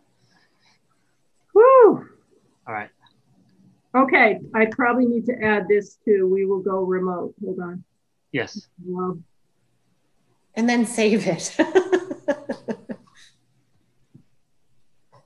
There's no save button in Google. Don't you know that? No, I don't. I don't use Google Docs, so. Oh, it just saves on its own, they say. Yeah, it does. I've been more trusting of it. Let me tell you, I went kicking and screaming to Google. Okay, so I don't see Jen Millette, and we did not hear from her in the last few minutes. I just want to make sure that I see nods here. No, she's there, but I just want to make sure that she's okay as well with these updates that were made. Okay, so can we just make it official and just have a quick vote to adopt this as our framework, understanding that there will be some more conversations later on that may require some tweaks. But as it is, can we just adopt this as the school committee? I'll make the motion to adopt this document. All right, thank you. All right, thank you. Any other questions, discussion? Okay, all in favor, please say aye. Aye. Aye. Approved unanimously. Thank you all. I agree with Carol. Good conversation. Good conversation and good changes. All right. Awesome. And please thank you are both members, but the Health and Safety Committee for all the work that you've been doing, creating the framework and, providing feedback and recommendations. So really appreciate it. You're meeting every week at least once. So thank you for that. Cool. So next item, is Allie back? I think so. Well, she's with us, but I don't know if she's done with her meeting with the Board of Health. Yep, I'm back. You want to go and present? Yeah. Okay, I'm ready. Go ahead then. Sorry, I'm laughing. I did not fall asleep. I don't know if you need me to share my screen. Is that something that you need? If there is anything that you would like to share, anything that changed, that would be good to see. So you had a document last week. Is it possible to put that up again and then just tell us where you stand and where we all stand and those school districts stand as far as winter sports? Yep, I do have the athletic director in South Hadley joining me to give an update on cooperative sports as well. Okay. I think for swimming and ice hockey. Yeah, he should be coming in. I just shot him a text. His name is Eric. If you can add him to the panelist, he should be like 2 minutes. Yeah, give me 1 second. I don't know if I can share my screen. I don't have many options. I have I think I allowed everybody. Okay, my only options are mute and raise hand. So we'll mute you then. Sounds good. At least using one of the options. It says everyone on the panel is now enabled to share. Is she not fully promoted to a panelist, maybe? I thought I did, but I'll just... For the record, I've never seen this screen before. That was a screen I had too when I came in, and I was like, I can't see. Let me kick you out and bring you back. Nope, I'm good now. You are? Okay. Yep, I got it. There you go. Okay. Share screen. Let me see if Eric is here. He should be coming in. All right. Oh, I don't want you to see that. Oh my word. Sorry. It was all there. I was ready. As you are doing that, I was checking the visitors side and I saw that Donna Danette is there. Something that I wanted to do at the last meeting and I forgot to do. With apologies, I was given a heads up that I kept on saying children's first as we were talking about the annual renewal of permission. So I apologize for that. Obviously, children first. And I will make sure that I don't forget that when we discuss children first again. So sorry about that, Donna.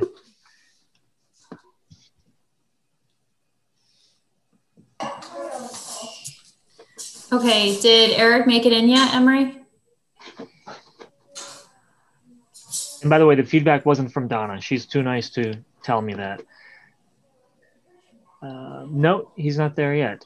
Right, he's probably unless he's coming in with a number or some other name. I don't see Eric.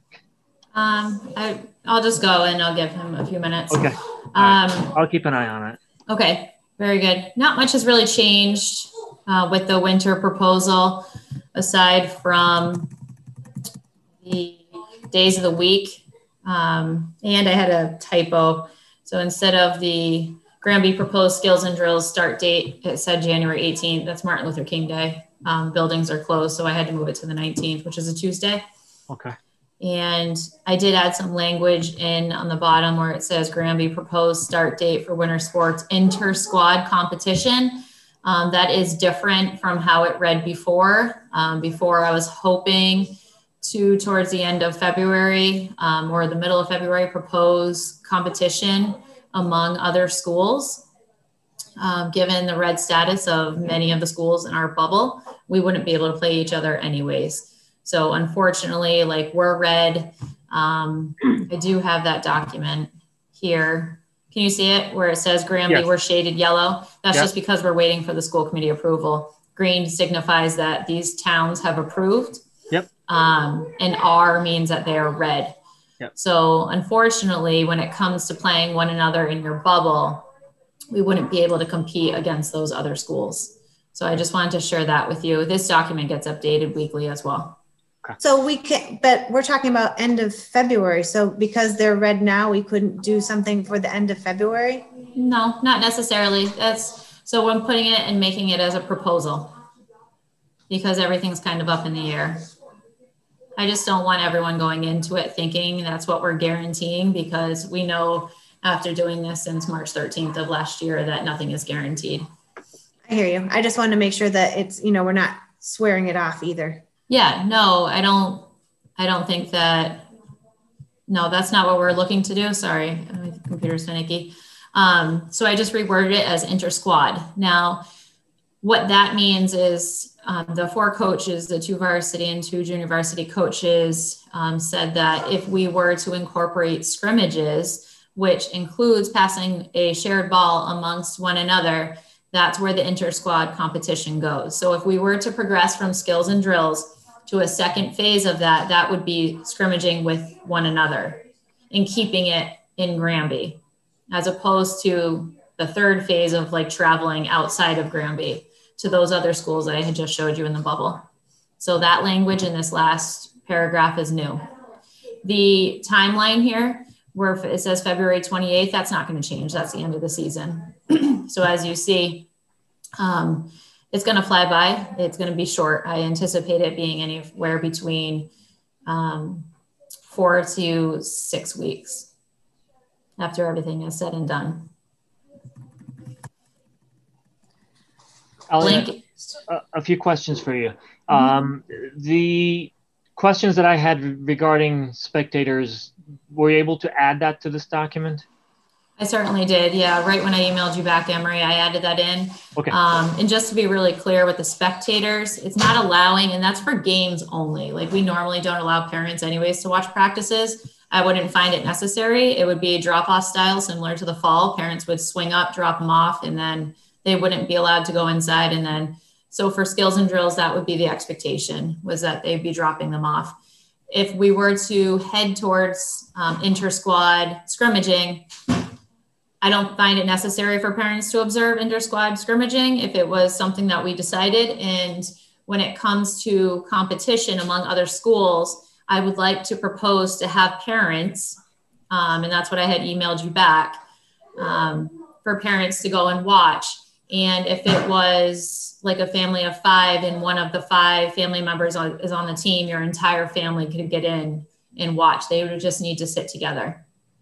Okay. But we would not be allowing away spectators. And I think that's consensus among basketball across the Pioneer Valley, to be honest with you. I think that they're still debating it about hockey, but I believe it's consensus about not allowing away spectators to travel into gyms. Okay. So real quick, are we going to be scrimmaging basketball at East Meadow? Yep. Well, it's proposed. So right. There's nothing, and I just want to be really cautious about that. I'm not promising anything. And because obviously you guys know, we look at the numbers daily. And as of right now, it is a proposal. So there's nothing confirmed. The schedule makers have not made the schedules. They're waiting on Granby to see what we're going to do. And to see where the numbers go. But as of right now, and that's why I asked Eric to come on from South Hadley, and he'll share with you that some of the hockey games have been pushed back because they're red. So there's that piece where we have to understand if the community is red, and he can speak more to that. And I think having him on to talk about cooperative sports will be important for you guys to have that perspective. So that's the other question that I had. One of the criteria here in this document is positivity, and South Hadley adopted a 3%. We recently, as a town of Granby, agreed to 5%, but I don't think South Hadley is anywhere near 3% anyway, the positivity. So that means, I guess that was one of the reasons why they decided to push out the swim and ice hockey. Is that correct? So as long as those positivity rates remain where they are or above what the acceptable levels are, even if there is an approval this evening, we would not be in those competitions, correct? So that's where it kind of gets tricky, and that's why I asked Eric to come on. Okay. Because we were texting. He's still not on. If he tells you that he is in with a different name, please let me know, okay? Hold on, let me check. He could be struggling. Okay, so while we're waiting for him, I just want to coast through the rest of this. So yes, there are probably some changes in here with the positivity rating. It is still in place for South Hadley, but there has been changes. I believe that they did meet, again, that's why I'm asking him to come on and clarify. And the days of the week changed. So we can skip over like locker rooms. A lot of this isn't, like you probably can read on your own. Yeah. So I did make a change when speaking with the coaches. They felt that if we were going to be preparing for competition, that they wanted to be in the gym more than 2 days a week. I don't disagree with that. I don't think it makes sense to just do skills and drills and then turn around and say, okay, FYI, you're going to be playing Belchertown tomorrow, right? So it doesn't make sense. They need to prepare the kids because then you'll risk injury. So they were looking at getting as much gym time as possible, but also trying to avoid as much exposure, trying to maintain safety and guidelines and et cetera. These dates in here are proposed. I still need to have conversations with Bill Latoy over at East Meadow and Carol. These are proposed dates.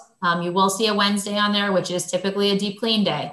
Again, I still need to talk to Bill about it and Carol and see what the thoughts are in regards to that.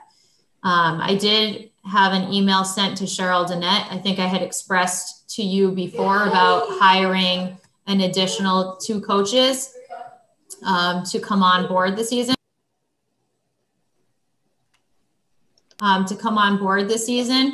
And I did send something in writing to her. Her plan is to send that and share that with the GEA tomorrow.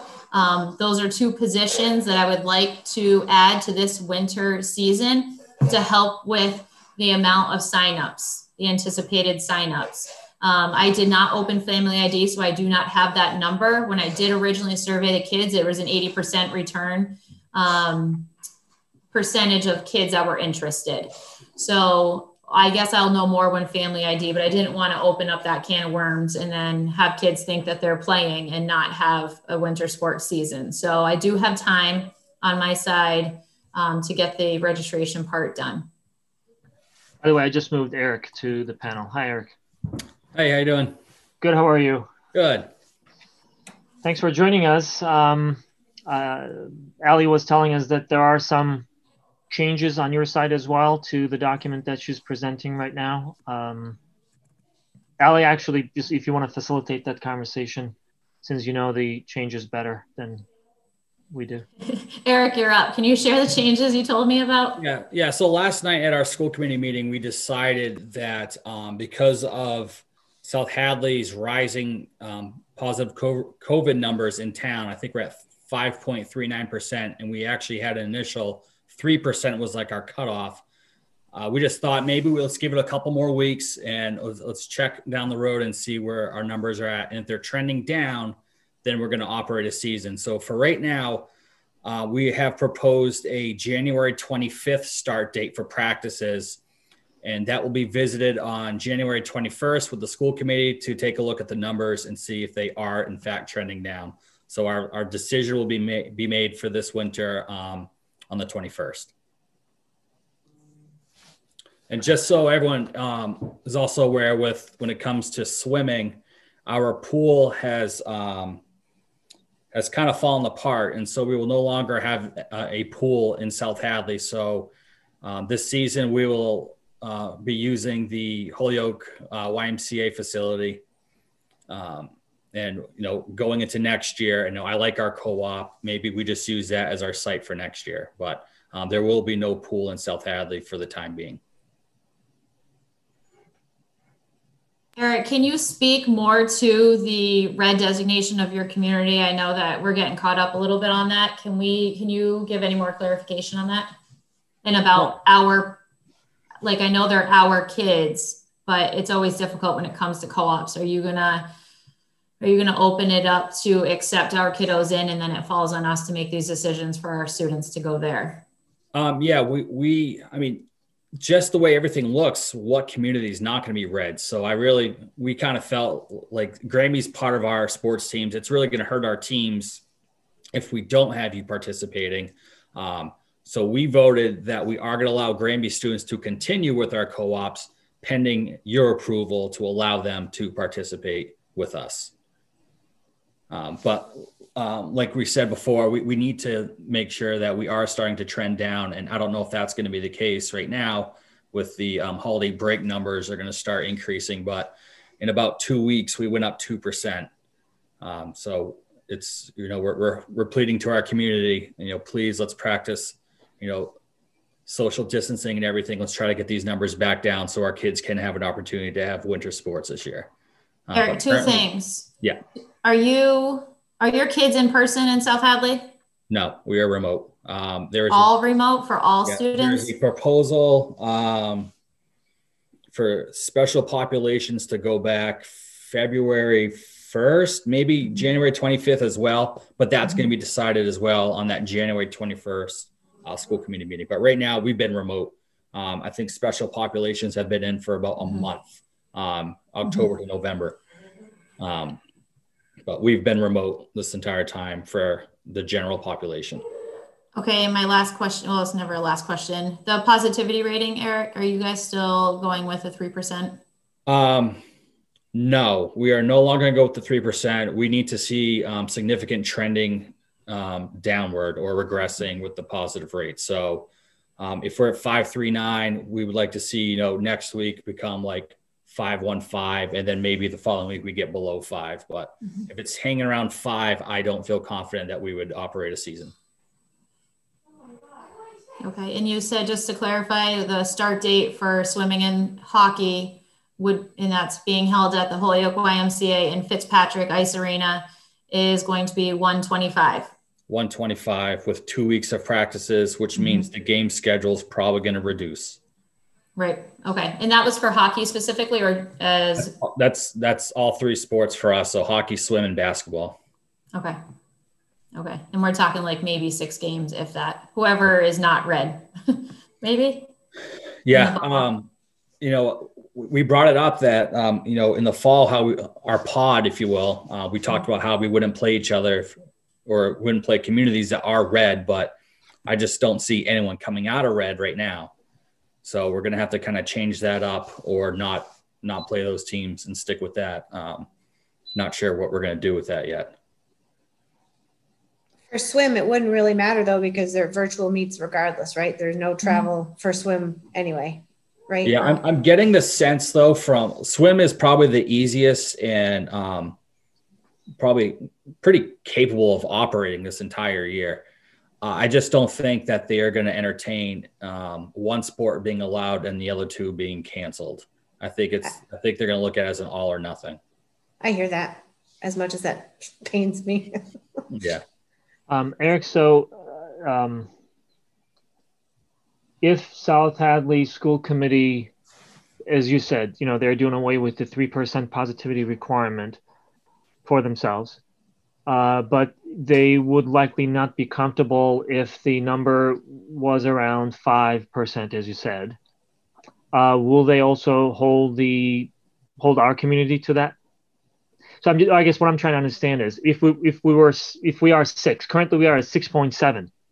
Yep. Is there any expectation from our community that we would also meet your 5% or whatever the number is going to be at the time of the decision? I think that the impression I'm getting is that they're leaving it up to what your school community chooses to do. If your student athletes are not, they're clear and they're passing all the protocols and everything like that, we're going to welcome them in. It's just the educational part of, if you don't feel well, please don't show up, is what we're telling our kids.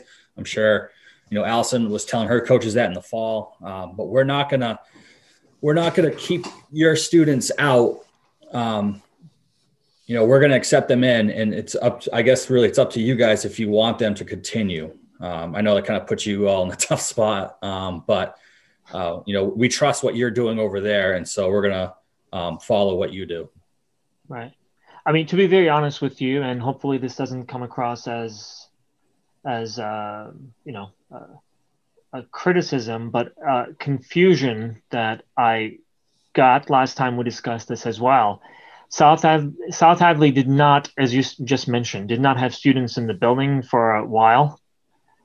And, the conversations around winter athletics seems to happen as if it's independent from what's happening in the school buildings.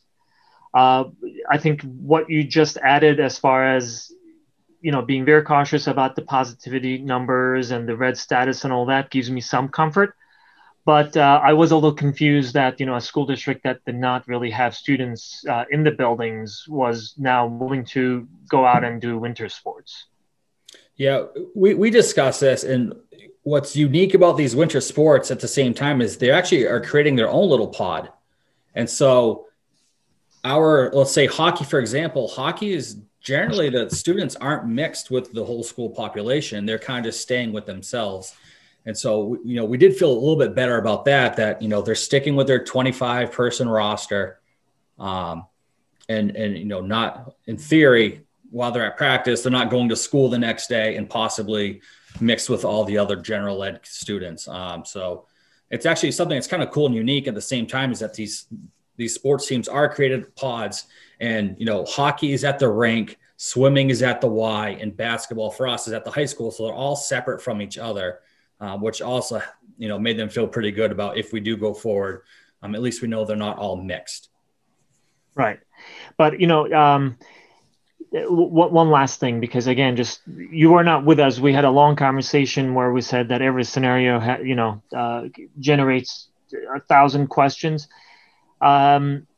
Still, when there's some interaction across different districts, if each one of the athletes is not necessarily tested, or we don't know that they're not carrying something, that is really exposing someone from our district to that, who then may come into our buildings. Yep. And that cross-contamination potential is what really concerns me. And again, this is almost a continuation of what we talked about earlier. How do we really, not only mitigate, but minimize or eliminate the risk to the extent possible? Since we don't know how to handle uncertainty, we go in the direction of not doing certain things, right? That's basically how we handled a lot of things.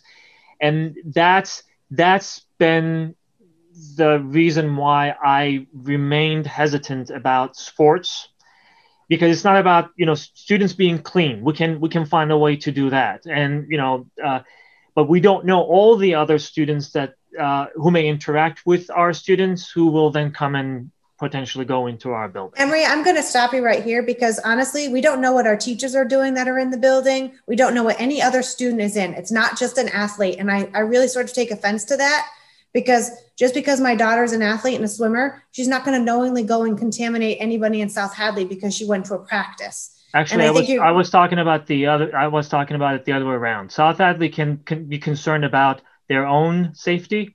As I mentioned to you last time as well, we need to be concerned about our own right, safety. But if we're going to say hold that, on one then second. because you're saying if your daughter interacts, and I don't know that swimming has that potential, because we said that it was virtual, but for other sports, if anybody else gets contaminated and they come back to our district, that should be top of our mind.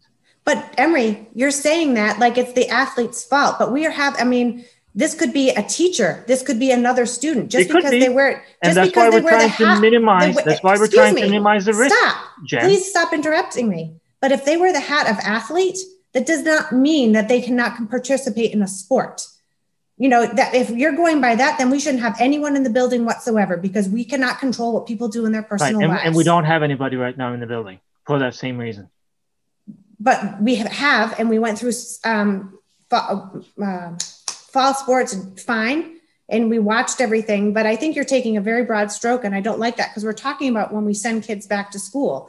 But the numbers are up. We're saying right now that there's problems with the numbers. No one's disputing that, but you're not going to, I don't think that it's right for you to say, because they're an athlete and there's potential mixing, there's mixing happening regardless. That's why we're in the situation that we're in, but don't make those broad types of strokes. That's not fair. And it's not right.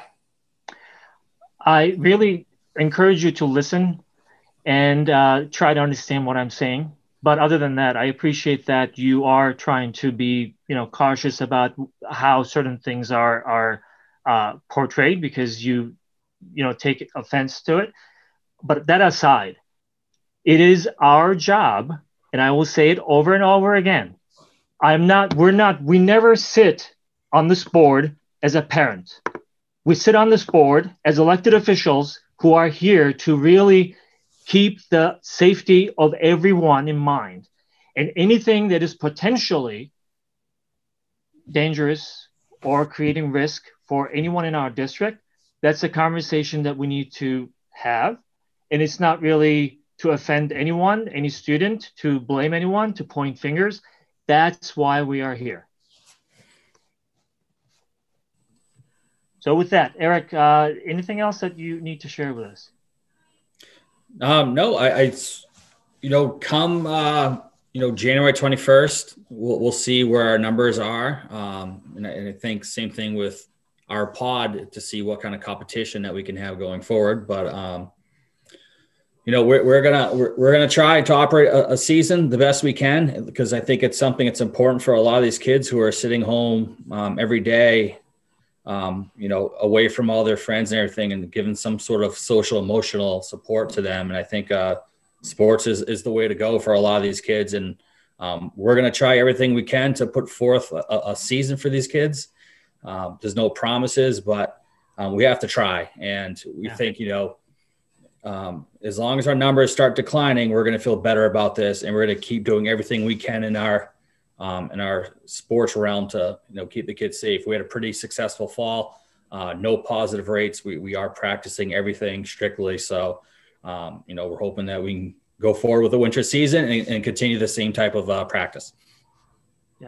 Yeah. Actually, that again, just going back to our previous conversation, that's our hope too. We're having all these cautious conversations, but our hope is that things will hopefully turn in the right direction, so we can do a lot of things that we've not been able to do. And we also talked about the mental toll that this whole pandemic is having on everyone, especially our students.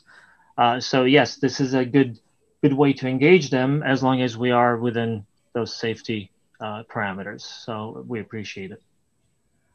Thank you. Eric, is he free to go, Emery? Oh yeah, of course.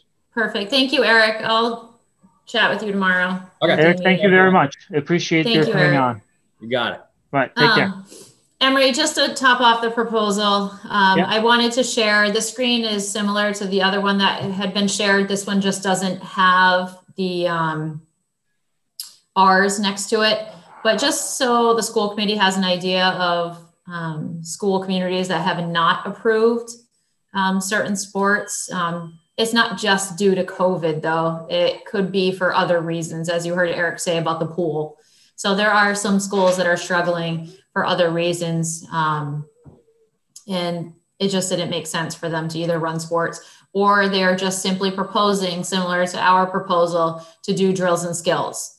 And then hopefully take that, be mindful about the start date, okay? Because to be honest with you, out east started in mid-December.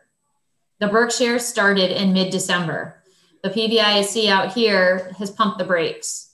So I think it's important to know that we are trying to put together the most reasonable proposal that keeps our athletes and coaches' safety a priority. And, I think pushing it back to start the week of the 18th, so the start date of that Tuesday, the 19th, makes sense.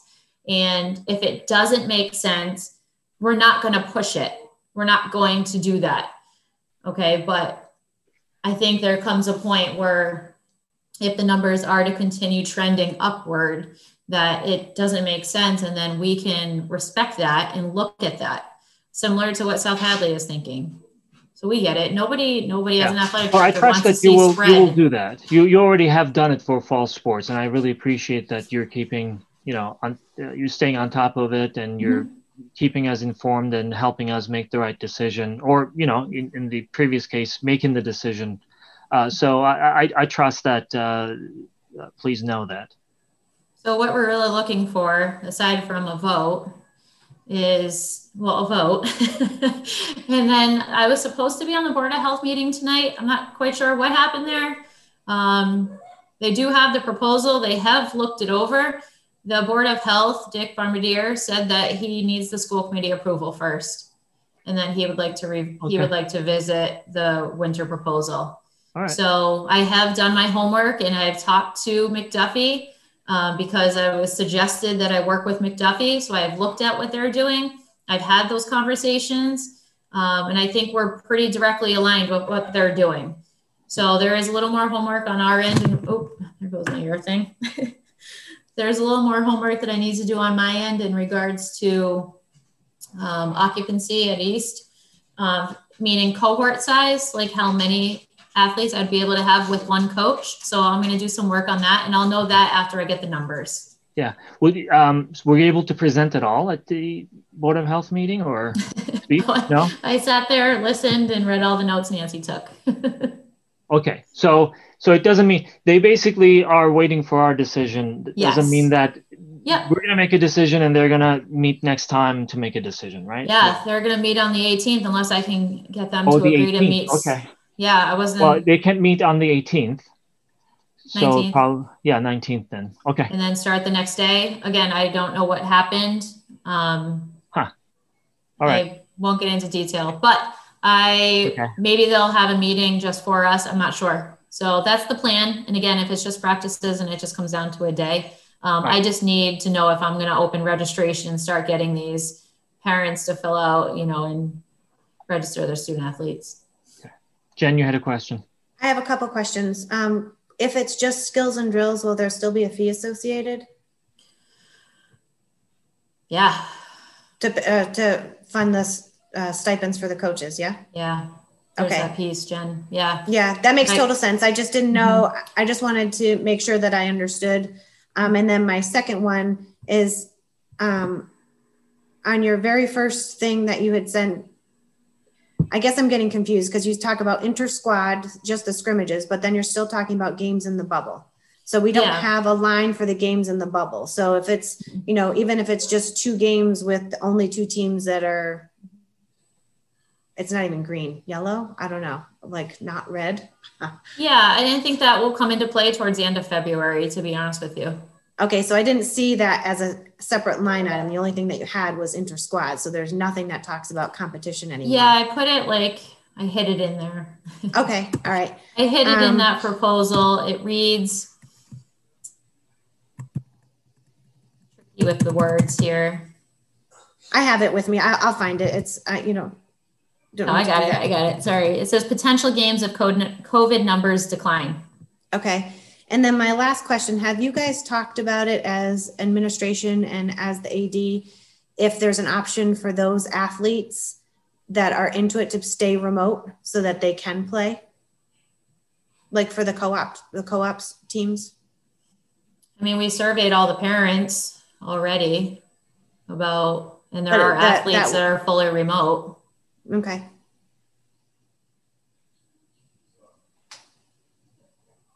Did that answer your question? Yeah. So the number of teams that maybe engage these inter-squad competitions will depend on how they look at the time. Okay. Yeah. Is there a threshold? I mean, if it's only, as Jen was saying, only 2-3 teams, does it still go ahead or? Yeah, it kind of gets ugly. It's kind of like the end of the fall. Our JV boys soccer only ended up getting like 4 or 5 games in, I think. It definitely, at that point we're nowhere in the situation that we're in now, but it definitely, we did the best that we could. And we went to practices only with the idea that we would be able to introduce games again, but we erred on the side of caution. Okay. So I just have a quick question about basketball. Come end of February, if numbers are improved and we can have games, would they all have to be away because of East Meadow's gym center not being regulation? Nope, not at all. It doesn't have to be. I was the PBIC director called me and said it doesn't need to be. That was my first issue because we're not hosting a tournament. So it's like a glorified scrimmage, to be honest with you. I'm not trying to minimize the competition play, but when you change the game to the way that they have because of COVID, it really isn't the same game anymore. You know, really the kids are getting out there to, you know, get some type of competition. And I can't define that, but yeah, it's not going to be an issue. That's good to know though. Okay, thank you. Any other questions for Allie? Okay, is there a motion? Allie asked for 2 votes, 1 vote and then another vote to, right? So, no, I'm kidding. So is there a motion to approve the winter sports proposal? I'll make the motion. Okay, is there a second? I'll second. Right. Any other questions, comments? Right. Again, Allie, my only thing is, as I mentioned, I know that you will come back to the school committee. If anything changes, you know, you have, you know, additional information that you need to share or you want to share. So, you know, we'll look for your guidance if anything changes. All right. So with that, yes, go ahead. Sorry, I guess there's just so many things that are still up in the air. That's kind of hard though. Like we're saying Wednesdays, we still have to talk with East Meadow to see if we can use the gym. We have to wait on well, we don't have to, but South Hadley is not going to know until the 21st if we can co-op for 2 of our 3 sports. And then what was the third one that we were kind of, so I guess we're just going to vote pending all of these other things lining up. Yeah, so I've already had preliminary conversations with Bill already. He has approved us to use the gym. I just threw out those are proposed dates. When speaking with my coaches, they asked for 3 days, trying to keep in mind that the building was closed on Wednesdays. So I did a Monday, Tuesday, Thursday, not including the Wednesday. But then I thought, what about the other 30 kids that are going to need with these other 2? That's right before Eric came in. I was telling you about the 2 additional coaches to staff to work with the other athletes that would be signing up. So in order to keep the cohort numbers down low, we were going to bring on 2 additional coaches. So these days of the weeks are not set in stone. It could totally be Monday, Tuesday, Wednesday. If Bill says, yeah, everything's good, we just have to clean the gym, we have a custodian there, then I'm good. So again, they're proposed. I wanted you to have something and not nothing. Okay. So just know it will be 3 days. Right. I appreciate just that this is all proposed. I just don't want anyone getting too excited when there's so many things. Even if we go through with this, South Hadley might not. Or, you know, if we stay red, like there's so many things. So it's just important to reiterate that this is all a proposal. Hopefully numbers improve and we can get, you know, where we need to be able to bring this to fruition. But right. So this is a proposal and proposed dates, but it also becomes a reality. If you say tonight that, yes, you're giving me the green light for sports, then I'm going to start planning an open registration. And I'm going to start to organize our skills and drills, talk to my coaches and get those dates finalized. And we would be starting the 19th. So I just want to be really clear that proposal comes to life. And yes, if anything changes, I will definitely let everybody know. There wouldn't be many changes to skills and drills. It would just be like days of the week. And I just want to make sure that I think I understood what Eric was saying. He was saying pretty much it's our decision that South Hadley has voted that they will accept our Granby students regardless of our status. And they're waiting on their overall numbers. It has nothing to do with Granby numbers, that there may not be hockey or swim depending upon what happens in South Hadley, if whatever threshold it is that they're looking for. Is that correct? Yeah, the co-op's approved. Again, the tricky part, Jen, is that they're our kids. you know, their No, hour. I get it, but he said that they would take the Granby kids regardless if we were red. Yeah, but then we have to give them permission in order to do that. And I'm crossing my fingers that everybody is going to vote in 10 seconds and say, yes, we're going to do the right thing. We're going to vote. We're going to allow sports. We're going to do it safely. And if anything changes, we'll revisit it. Right. Well, I don't see why. So I'm just trying to say, is there still a differentiation in everyone's mind about the co-op or the sports? Because if it is, then we should separate it out. But it sounds like we have technically already approved the co-op. So if South Hadley is still saying they're willing to go forward with the co-op and we say yes to sports, then that includes the co-op sports. And if not, then we're just going to vote on basketball and have a separate vote about the co-op sports. That's what I'm getting at, because it sounds like South Hadley is okay with it. I would keep it all as one.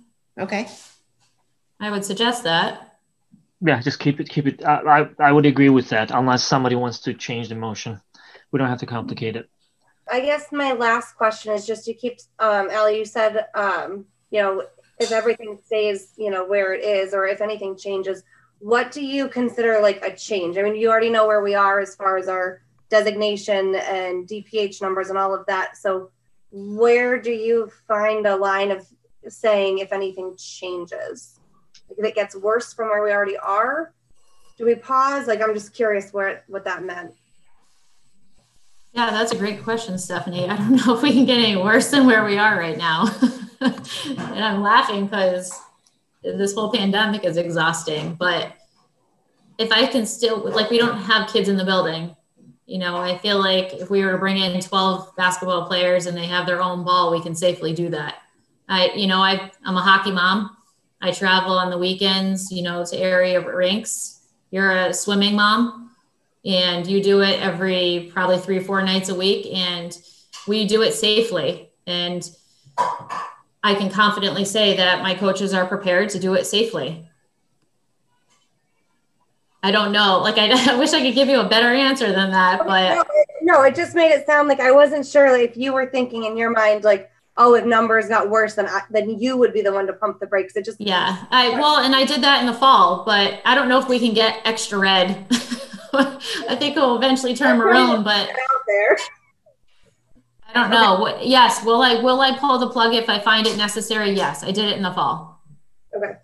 If I feel like we can't do it anymore, it did. Yes. I got to a point in the fall where I was like, no, we can't do this anymore. I got to that point. It didn't feel right.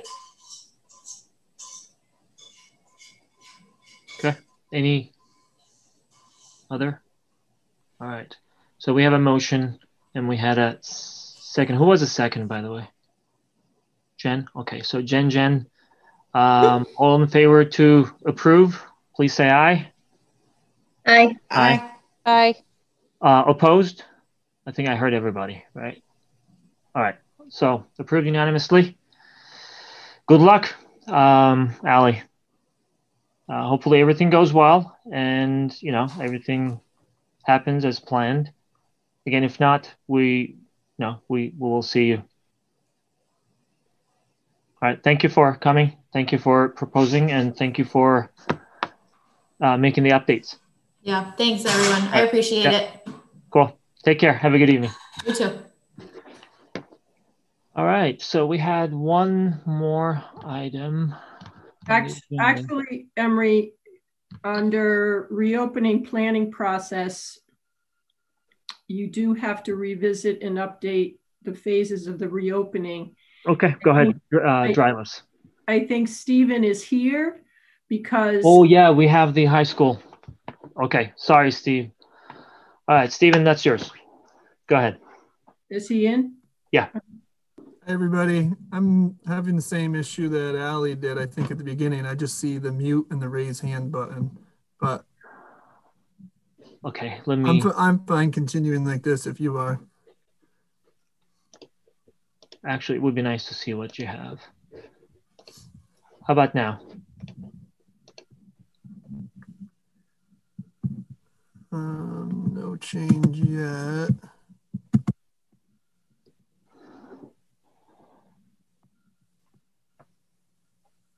We have his document too, right, Emery? You could present it? We do. Yeah, I could. All right, let me do that. Stephen, you can't get in? No, I don't know why. Like I said, it's just got the raise hand and the mute button.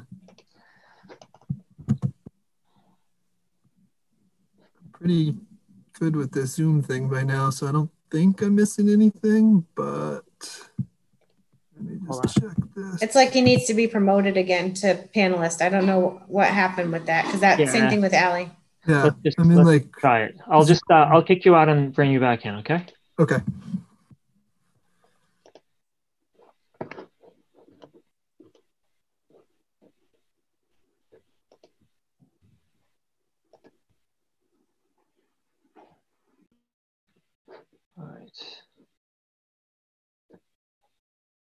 All right, let's try it now, Stephen. Okay, there we go. All right, I was in Zoom purgatory, so thank you. Can everybody hear me okay? Yes, yep. Good, okay. So at the last— Are you presenting? I'm not presenting my screen right now, but okay. I certainly can. If you could, that would be great for everyone to see what you're sharing. Sure. Thank you. Can everyone see that okay? Yes. Perfect. So at the last meeting, the question came up as we were talking about transitioning students in, you know, about grades 9 through 12, because we had a plan for grades 7 and 8. So the committee asked that we go back and try to get you some information about what the transition back would look like in grades 9 through 12. So if you looked at this proposal earlier, it's probably different than what you saw already, because I've changed it based on some of the conversation that's been had tonight. Like I took out all the dates and things like that. I'm happy to talk about what they were, but really the plan was based on the logistics of returning. You know, it didn't really have anything to do with the health metrics or community spread or positivity rate. It was really just looking at the information and trying to give you all some idea of where we are and our preparedness to return grades 9 through 12. You know, so far we have our special, our high needs population in, we've had our 7th grade in, and the next step was our 8th grade. So we're prepared for that already. So 8th grade, we're ready to move forward. So this is really focused on 9 through 12, although you will see some numbers around grade 7 and 8 throughout the presentation. So I won't read all this, but the junior senior high school reopening committee started discussing the return of students over the summer. And one thing that stuck with me was that committee felt strongly about moving slowly and going small. And I think we've done that to date. We've learned something each time we brought in a cohort of students. We've been able to adjust accordingly. So, you know, we feel some of the decisions we made in this proposal hold true to that idea. And again, we believe that we can carry this out in a way that minimizes health risks to staff and students. So the numbers. So what we did was, I'm going to start with the last bullet for some reason, but we sent out a survey to all families in grades 9 through 12. The first survey was sent out on December 21st, and then we followed up on December 29th. We have received approximately 75% return rate from those surveys. And based on those numbers and some additional information, we felt that waiting until semester 2 was the most logical choice. And, you know, I think, like I said at the beginning, this did not take into account the health metrics, although I think though the health metrics at this point would support second semester as well. the reason that we waited was almost every student, I would say 90 to 100% of students are going to have changes in their schedule at the end of the first semester. The first semester ends on Thursday, January 28th. So in order to plan for this and figure out how many students in each class and which cohort students should be and how we balance it, all of those numbers would have changed if we decided, for example, to bring these students in next week. They would have all changed 2.5 weeks later, which would have created a whole another set of issues potentially. So that's a primary reason we aimed for the start of semester 1. And originally in this plan, and you guys probably all saw it, we had mentioned February 1st. In light of tonight's conversation, I wasn't sure how people felt about specific dates. And I think, we're willing to work with what the school committee wants us to do and health and safety and Board of Health. So I felt like the dates probably weren't as necessary for the conversation, but we had originally planned for Monday, February 1st for the first group of grades 9 and 10 to go back. The reason, it didn't make sense to send them back on Friday, January 29th for one day. So starting fresh that following week. And then students in grades 11 and 12 coming in next. So you'll see in grades 9 and 10, if you look at cohort A, we would be bringing back 37 students at once in cohort A, and then 20 students in cohort B. And then for that next group, grades 11 and 12, it would be 24 and 24.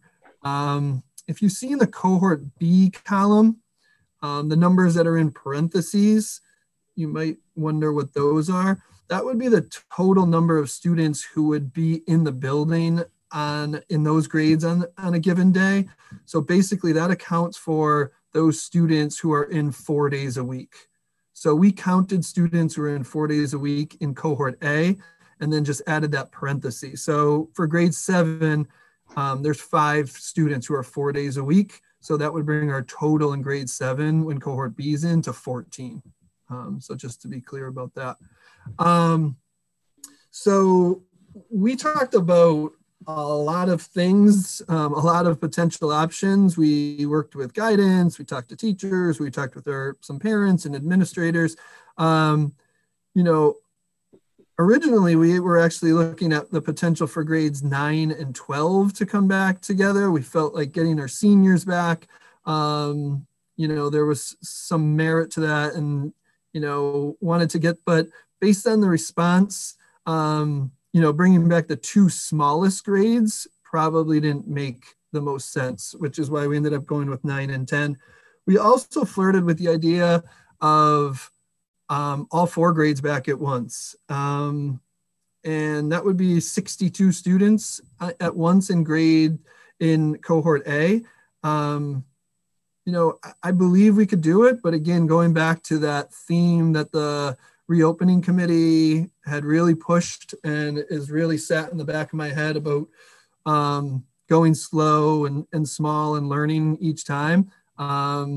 We focused on grades 9 and 10, and we focused on in 2 phases coming back rather than 1. So it would be, I already went over those numbers, I think.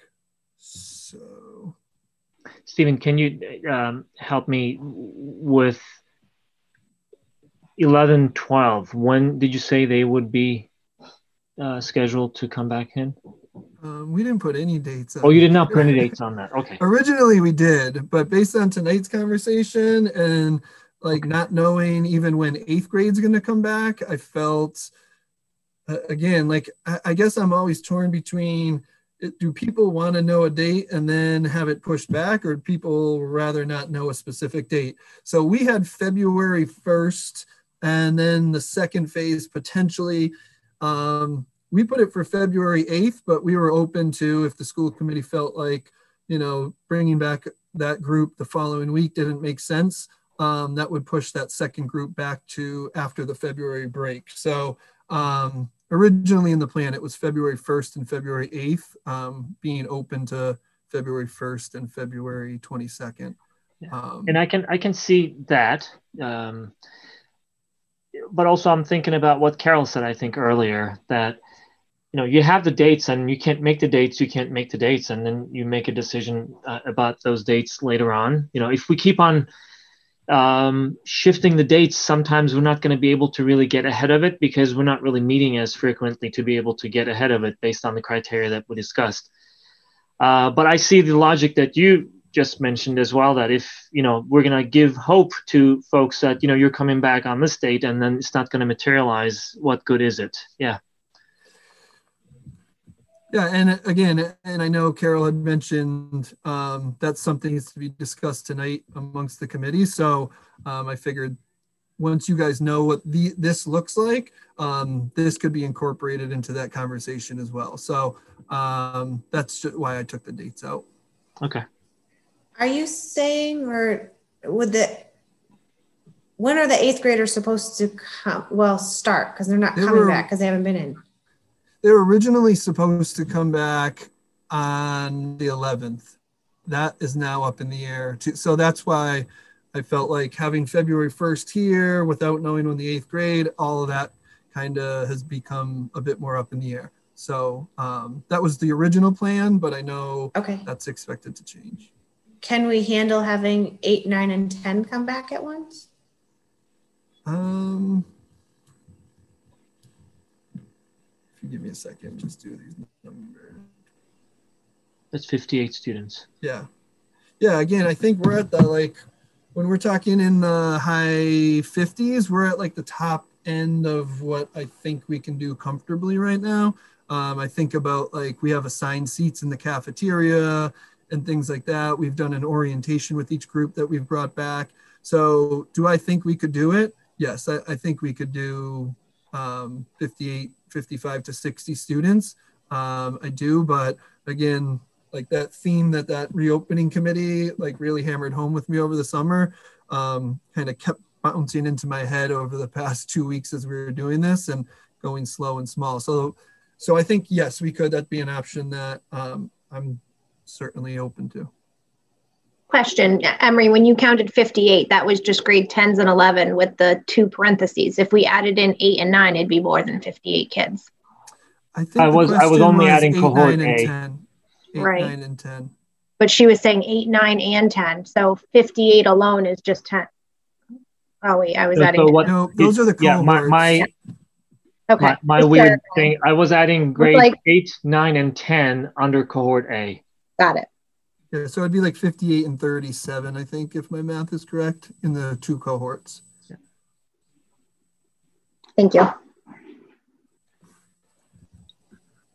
All right, so the next slide. So 53% of the families who have responded have opted to return in person. So, as difficult as these conversations are, I think the data here shows you how difficult it is. It's at one point it was 50-50 right down the middle as we were getting these responses back.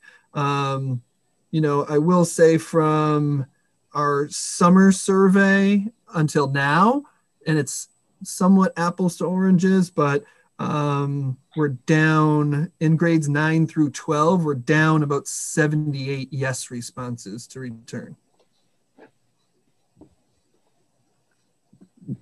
So I would say that those are 78 students that there's the potential, if things continue or start to, I shouldn't say continue, start to improve, there's 78 students there that I would expect that we would start to hear from.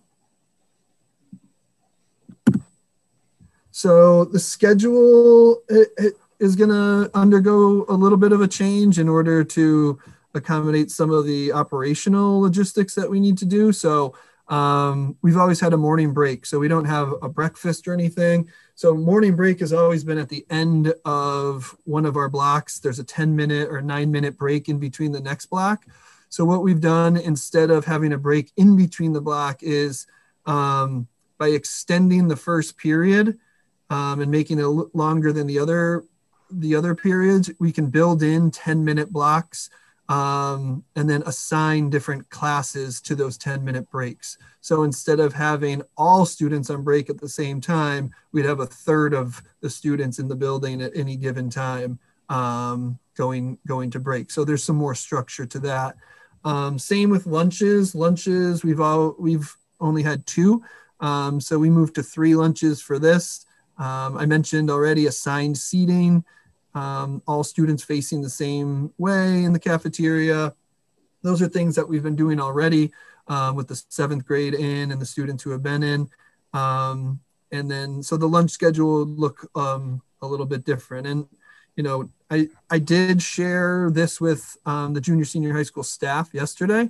I felt they should see it as well. So I wanted to make sure I shared it. And there's some like things that are going to be challenging for students and teachers, like that high school lunch too. Like that stinks to have your class broken up every day in the middle of the block. And junior high lunch, like lunch at 10:30, like that's really early for lunch. So, you know, some logistical things aren't probably what people would want them to be, but we believe that this is the way that we can do it most effectively and in the safest way. And then the air scrubbers, currently, like I said, we're prepared for 7th and 8th grade and our high needs students to be in person. As of yesterday, we have 21 air scrubbers installed in 20 instructional spaces. So there's 2 in the library. That's why there's 21 in 20 spaces. There's 6 in non-instructional spaces. And then we have 11 instructional spaces in which air scrubbers need to be installed and 1 non-instructional space for it to be installed. And we're still awaiting some guidance from Davey Engineering in regards to 5 additional spaces based on their last visit right before the new year. And then the spaces where those air scrubbers are already ordered and coming in, those spaces we expect to be ready for use the week of January 25th. And that's all I had. I think that covered all the questions that came up in that last meeting, but I'm happy to go into more detail on anything or whatever you need. That's good. Any questions for Stephen? So Stephen, you are proposing, you have at least one date and you're proposing the February 1st date for 8th, 9th and 10th grades. Is that correct? It took us 2 years to have Jack. It's 2 years. Jay, can you mute yourself, please? Something. Go ahead. I'm muted. So originally, yes, we had put in February 1st. We felt like logistically that made sense. It's the start of the 2nd semester. It's that beginning of the week. So we felt that made the most sense. And if that can fit within our timeline and bringing back everyone else who was in plus the 8th grade, then, you know, we'd still be open to that.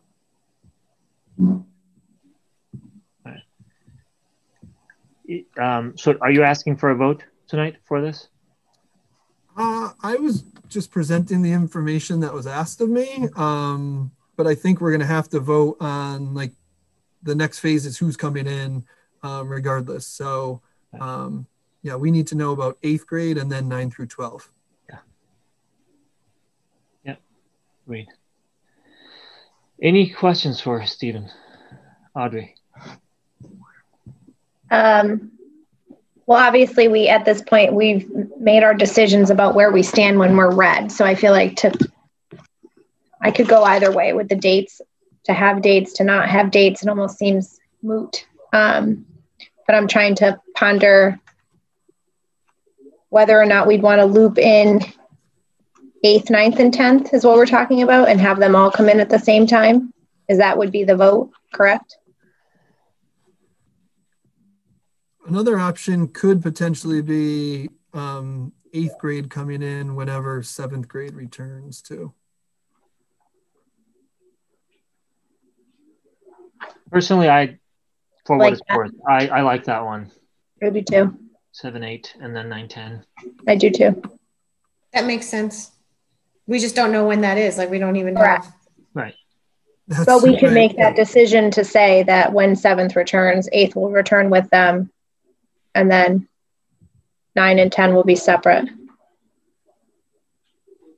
Do we need to vote on that? I think we're going to have to. Shall I make a motion? Again, I don't see. You already did. We didn't say that 8th grade was going to come in when 7th did. Yes. Yes, we did. Okay. So that's already there. It was supposed to be the 11th. It was supposed to be the 11th. And now the 11th is Monday. So that's not happening because we. Okay. So leave it as is. Do you need to tell people we're continuing remote? Have we stated that clearly yet? Yeah, we will get there. Okay. But what you're saying is that we already have a motion that was approved with 7th and 8th grades coming in, so we don't really have to modify anything on that one. No, it's just now determining the date, but we won't know. So, and thank you for that. Knowing that any of those dates basically will be fluid until we, hit certain criteria. Should we at least tentatively vote for that February 1st date for 9-10, and it's in the books, and we hopefully things change, and at least we have a date for 9th and 10? Yes. All right. All right. Thank you for saying yes, Carol. It just seems kind of pointless. To say that, it's almost like, do you just state the metric rather than the date? Like 9 and 10 will come in pending the updated metric. Well, that's what it is. You know what I mean? That's what it is. The other option is obviously wait until. Yeah, sorry. The other option is to wait until the 9th. What's today? 19th. 19th, and then, make that decision then. I think either way it works because it leaves enough time. Sounds good to me. Okay, so let's just make that then. So going back to the last item, next week, based on the criteria, it seems to me that next week we're red. But based on our current criteria, we also need to be yellow for a week before we can come back again. That's correct. I said you red, but even if it were yellow, then it just being super clear for No, that's a good point. That's 13. How many participants are left with us? 30. Yeah, those who are bold enough to stay with us. But okay, so next week, for next week we are staying remote. Is that correct? Yes. All right. Can we do we need a vote? I think that's basically based on the criteria affirms it. If anybody thinks that we should have a vote as well, we can do that. But if we're all in agreement verbally, can we say whether we're in agreement that next week we're remote? In agreement. Okay. All right. So next week we're remote.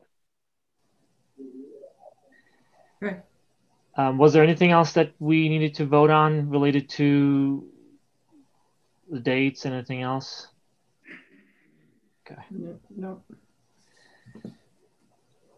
All right. Stephen, did you have anything else to add? Nope. Just if people had any questions, happy to answer them. No, I want to thank you for putting together that deck. It was really, very helpful to be able to see your thought process in there before the meeting. I appreciate it. Should have seen it a week and a half ago. All right, so maybe you should share them earlier now. No, you're better off. You're better off, believe me. Cool. All right, I think we're all set with that. Superintendent search. Carol. Yeah. So I sent out a reminder of the survey. The survey went out right before the break to all staff in all families. So I sent out a reminder. We're going to close the survey tomorrow. And then MASC will compile the data for the committee. Okay, so did the committee meet yet? Okay. No. And Jen and Audrey are representing us, right? Yes. Okay. All right. Yeehaw. Yeah, yeah. I may be wrong, but I think when Tracy presented, she said that, if everything has started then, things were going to be done in February or March, something like that. So that's why I'm asking. But it's good to have their help there. And thank you, all three of you, and Carol for driving that conversation. All righty. So our next item is the superintendent report. Do you have one for us? Yes, I do, and I'm going to. It was in your. My slideshow wasn't in your packet, but the structured learning time changes that the Board of Health. Oh, yes. So I'm going to share my screen. And, oops, where'd it go? Hold on. I don't know. We're seeing your vacation there it spot. is. Can you see it now? Yes. All right. I just have to move you guys so that I can. Oh, here we go again. How do I do slideshow? Darn it. Upper right next to the yellow button. Present. Next to the yellow button. Yep. Okay.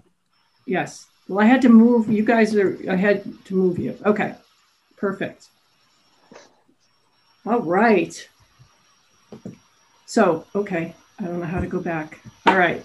So it's student learning time regulations. So at the December 15th meeting, the Board of Education adopted an additional amendments to the student learning time. Basically, this is because of the need for live instruction or synchronous in districts that are operating hybrid and remote learning models. This change is effective January 19th. They did in November a survey that the district participated in. They asked us to do certain grade levels. We submitted our data. At the high school, because they are doing 4 hours, they are meeting expectations. At East Meadow, we need to do, some minor tweaking to make sure that we're meeting them. So basically, synchronous learning is also referred as synchronous instruction. And so it's learning that is directed by a teacher that happens in real time with other students, such as during live, whole class instruction, and small group. So it can happen live online classes, live streaming, and small group.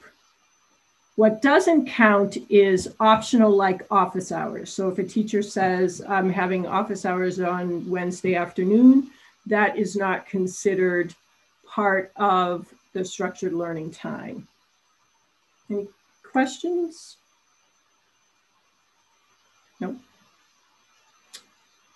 So requirements provide flexibility to vary minimum live hours across grade levels. So you could have understanding that our younger students can't be online as long as our older students. Our older students, as the high school is doing 4 hours.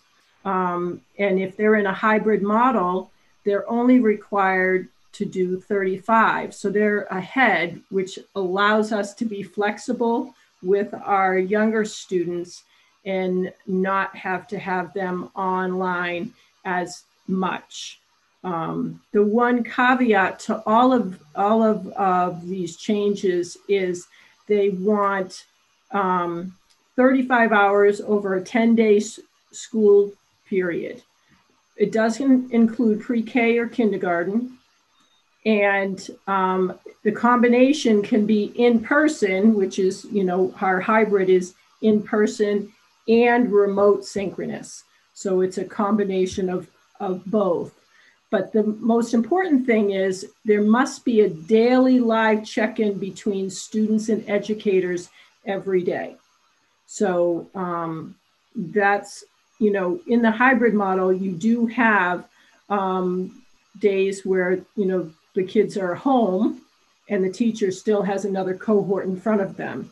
So, you know, they'll be working on figuring out how to make sure that they have a daily live check-in at East Meadow. The high school, as I said, they're doing the 4 hours of synchronous, so they're meeting, you know, exceeding the standard. And what you're saying, go ahead. Go ahead. When you meet tomorrow with Cheryl, are you going to go over that? Because I think it kind of contradicted some things that we had set earlier in the year regarding like when they're hybrid, having to do these live check-ins. Yeah. Just yeah. Like yes. Yeah. Okay. We're going to have to, because of the changes in the regulations. I have a question. Is this clearly trying to state that it has to be the classroom teacher? Because that's a big caveat for me, is that we have zero live instruction with our specials. Right. And if there was live, are you talking in your district, or are you talking your child? I'm talking in Granby. I'm not talking about, I'm okay. here. All right. I just want to make sure I was responding. Yeah. So what I'm saying is here we're saying, you know, students must have opportunities to interact with educators each school day, you know, so they're remote, you know, maybe they're getting live instruction from their specials teachers. Is that kind of, you know what I mean? Yes. Yeah. Is there, or is it saying that it has to be from their classroom teacher? No, it does not. You know, so I think that we need to make sure we're really thinking about how we're creatively doing this, and also supporting teachers that are already going, as we know, well above and beyond. No. Totally agree. Yeah. Okay. Yeah. We have to be creative.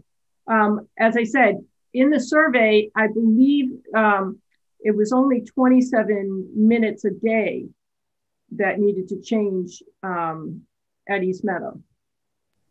But to go off of Audrey, I was wondering the same thing. Can we talk about the specials at East Meadow transitioning to a live model? They've been fully recorded, to my knowledge, since September. That seems like a really great spot to be able to introduce more live instruction and build those relationships with those teachers, especially with the younger kids. Yeah, I mean, if we're in remote, that should be able to happen. You know, I know once we go to hybrid, I'm not sure, you know, with them supporting all grade levels, you know, but if we're in remote, I think that they should be able to, you know, do that. But if they're providing instruction for all grade levels in the school day, I don't, you know, we'll have to, I'm not sure. Not sure what the schedules look like for specials to understand it. But if we're all remote now, they should be able to be live, I would think. Well, shouldn't it? Why would it matter if we're remote or hybrid? Aren't they scheduled to be able to teach these kids regardless? I mean, if we were all magically in the building, they would have to figure out how to teach them live, right? I don't know what the schedules look like when the cohorts come in. Right, but I think what Jen's saying, and where I was coming from too, is that unlike a gen ed teacher, they don't have some kids in front of them hybrid and some remote. They just have a set schedule, right? So couldn't they still be reaching those kids?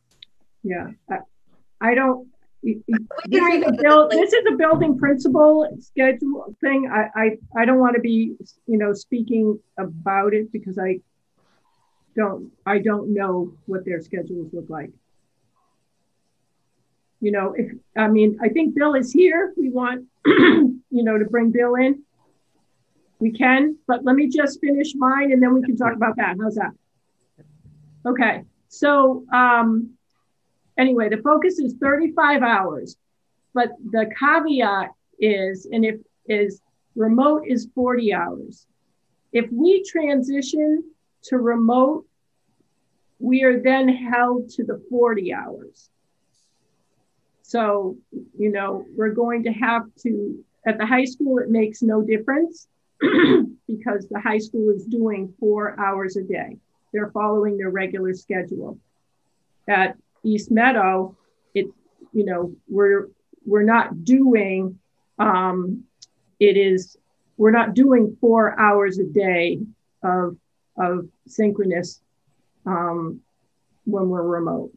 And we are doing less than that because of their age group and the change. But as I said, we have to tweak it a little bit if we're going to be all remote. We're going to have to add some time.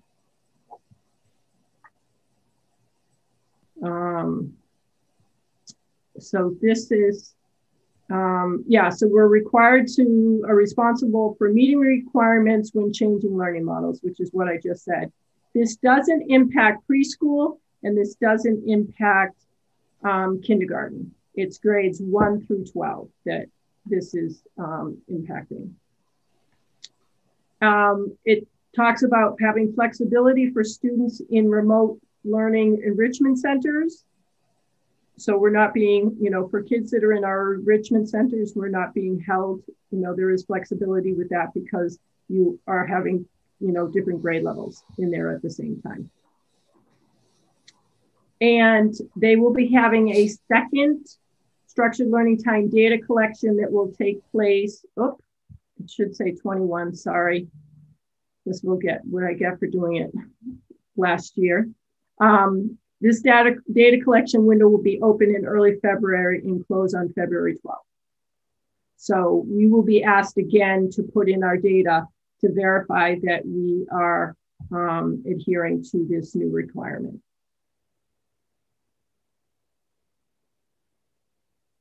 Any other questions? So Carol, this is all self-reported for the time? Like there's not a monitoring system?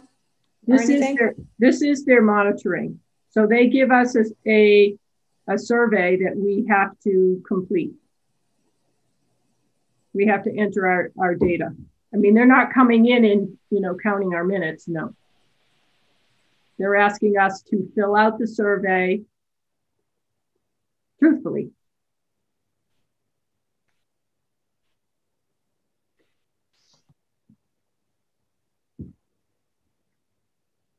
All right, stop sharing.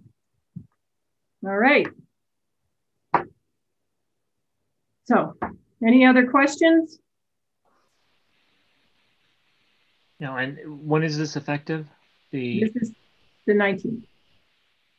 Okay. Which is a Tuesday after. I don't know if you want, I think Bill's on, if you want him to talk about specials. Are there questions for Bill? I'll move him over. He's right here. I can see him. Isn't he in? I don't know that I necessarily have questions, but I'm just noting that that's an area that I feel that we have a weakness and could gain some time. Okay, so I moved him this way. Maybe quickly we can get feedback from Bill.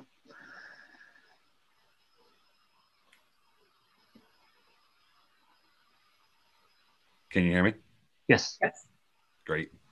So we're looking at, we just presented this to the staff at the faculty meeting on Monday. So we're looking at a lot of different options. Some of the teachers have already started planning ways to do this and include the students in their morning meetings, or so that they can get all the students together and have a real morning meeting again, with everybody and include that. For 2, 3, 4, 5, 6 right now, it doesn't really affect them because they're fully remote until we go over the dates and decide when they're coming back. For kindergarten, it doesn't really affect them because they're not bound by the same things. 2 of the kindergarten teachers already do a morning meeting with their classes already, so they're seeing their kids every day. So that works out well anyway. And then first grade is looking at ways to work around it. So a couple things with the special schedules is that the teachers have changed when their specials times are.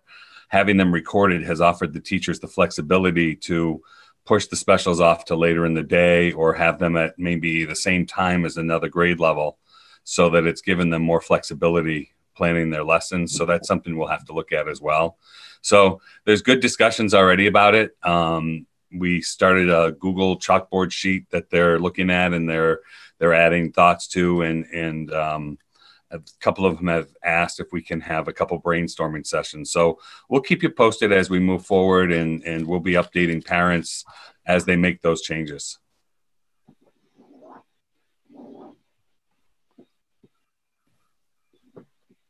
Are your questions answered, school committee? All right. Thank you, Bill. Appreciate your coming. Thanks, over. everyone. All right. Have a good evening. You too. Thanks. All right. So I can find where I was. Adam. Yes. Hi. Hello. Do you have any report for us on finance and business facilities? Yes, a couple things. One quickly, the LED project has been completed. The LED light project at the high school has been completed. There was a final inspection this afternoon. I think it was scheduled for around 2:30 for them to come in and just make sure everything was good. But everything has been completed for the LED lights. The circulating pumps in the boiler room, the second one has been installed. I know there's some setting time for that pump once it's installed for it to set. I believe they're coming back, today's Tuesday, tomorrow, to finish up what they need to do to install that. And then the next step is to get automated logic in there, so then we can then set up the wiring to program those or to be able to control those pumps through software. So that's the next step. So both pumps are installed. The second pump is almost completely installed, and then the wiring component is next. So all that is in motion and should be completed soon. In the meantime, the boilers are working to be able to. Correct. Yep. Correct. Yep. Thank you. Any questions on that? Anybody? Okay, second, I just got a couple slides. So there was some new, and I'm going to try to share my screen. So please. Let's see. Can you guys see that? Yes. Yep. Okay. There's just a couple slides. So there were some new school choice numbers that came out for FY21 based on our October enrollment that we submitted to the state. So I just want to kind of give you guys some updates on that. And then obviously if we have any questions, we can discuss. So the first slide is just comparing March and January. So March is what I use to project school choice for this upcoming year. You'll see in the light blue, we projected to send 57 students out per our October 1 SIMS. And in this January section, we sent out 59 kids. It's not a big discrepancy there. Obviously, what you'll see the discrepancy is in March, we projected to be receiving 119 students. And based on our October 1 numbers, we have received 108 students. There's been some, yep, go ahead. October 1 or January? Well, so this says January, meaning we got these numbers in January, but they're based on our October 1 submission to the state. So I apologize. All right. No, that's good. Thank you. Yep. So essentially, and I have the specifics where we're up or down per grade limit that I can certainly share with the committee. But essentially, the difference is actually the 11 seniors that we graduated this last school year. We essentially haven't replenished those 11 seniors like we thought and like we projected back when we were building the budget in March. And obviously with the pandemic, we are certainly not the only district that are seeing fluctuations in school choice, either sending students out or receiving students. So it's an ongoing problem, obviously, throughout the state because, families are making decisions. So this is overall $65,000 or so So we'll see. Yeah. So the next slide will show what the fiscal. I think. Well, yep. Yep. So here's the fiscal impact. So you'll see the light blue again is the sending, what we projected to send out in March and what we actually are. So it's going to cost us a little more than originally projected. Now the sending, just want to refresh everyone's mind. The sending tuition is charged to us through the in-kind cost from the town. So that's where we see that money charged to the school district. And the darker blue obviously is the receiving. So in March we were projecting around 692,000, like you guys can see. I don't want to get into the weeds and confuse everybody, but our cherry sheet, which is another document provided by the state, which gives us assessment and receivable information, they have our receiving tuition at a little over $700,000 right now.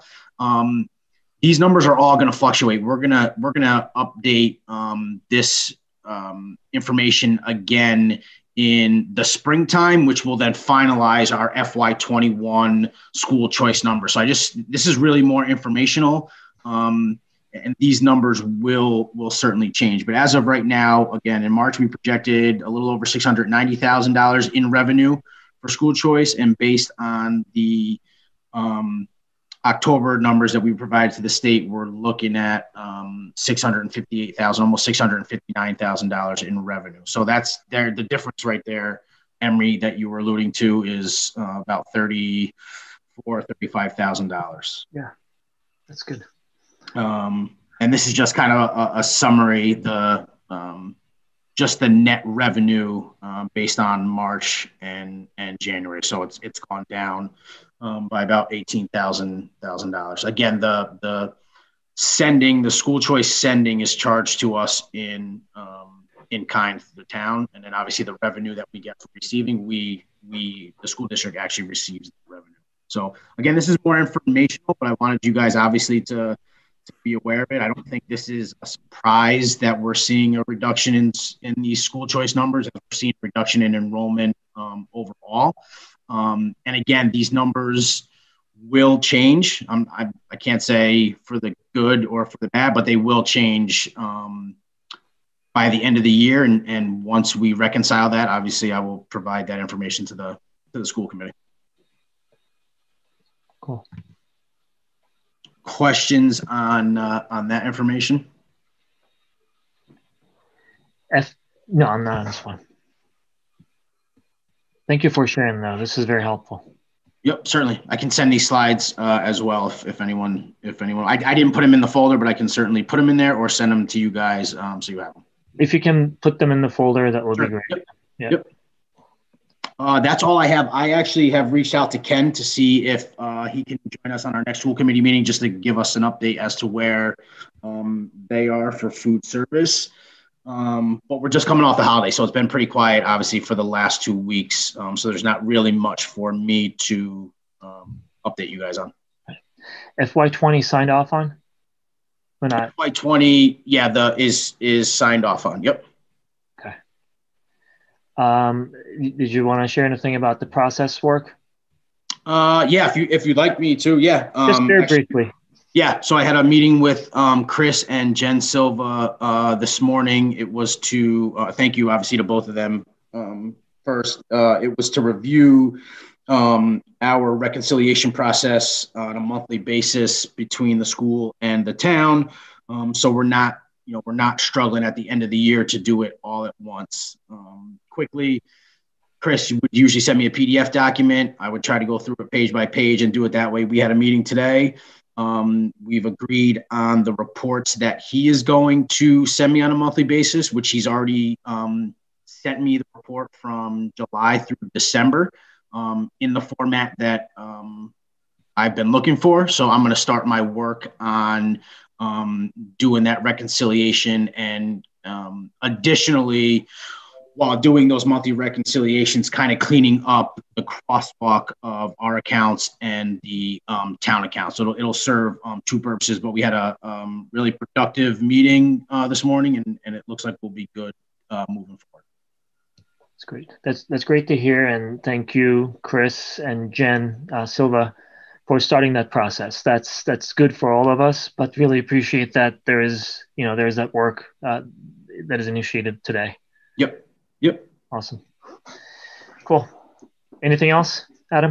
No, like I said, we're coming out the holiday, so it's been kind of quiet. So there's not much to update you guys on. It was the LED lighting, the boilers, and the school choice. I have one quick question that if there's an answer for next time that will be of interest, really. Mm-hmm. So we are talking about, Jay's on the panel as well, but I don't want to get into details tonight. But next time, if there's a way for us to say, hey, our projection based on the changes that were made to the lighting was to, result in these benefits, whether it's financial or otherwise. It would be good for us to know as a school committee, but also the town to know that all these changes are being made and there is actually an impact, a very tangible impact resulting from those changes. Yeah, sure. Okay, yep. Thank you. Yeah, you're welcome. Jen, Millette, is there any updates from CES? No. No. All right. Do they have a new director already? I think I asked this question again last time. Yeah, she started this week.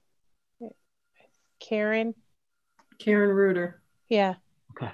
All right. I'm assuming she's going to be making her rounds to introduce herself to member districts sometime soon. Is she interim or? Yes, she's interim. Oh, okay. They're in the process of looking for a permanent.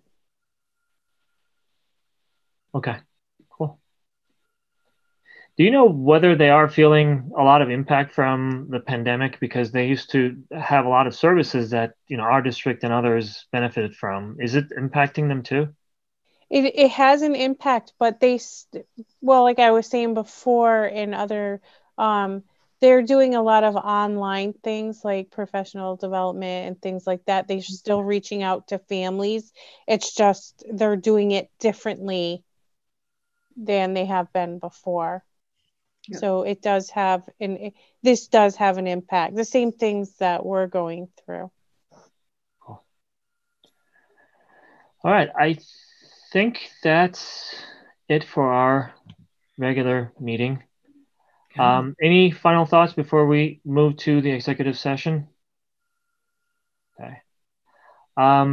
Before we close, Jen, Bartos, I want to apologize for interrupting what you were saying. I know that we all get heated sometimes, so it's that it's never personal. It's basically us trying to find the best solution for our district. So thank you, Emery, and I apologize as well. Oh, absolutely. Thank you.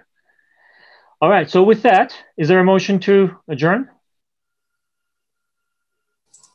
I'll make the motion. All right. I think Audrey seconded. All in favor, please say aye. Aye. Aye. Thank you, everyone. Thank you, all the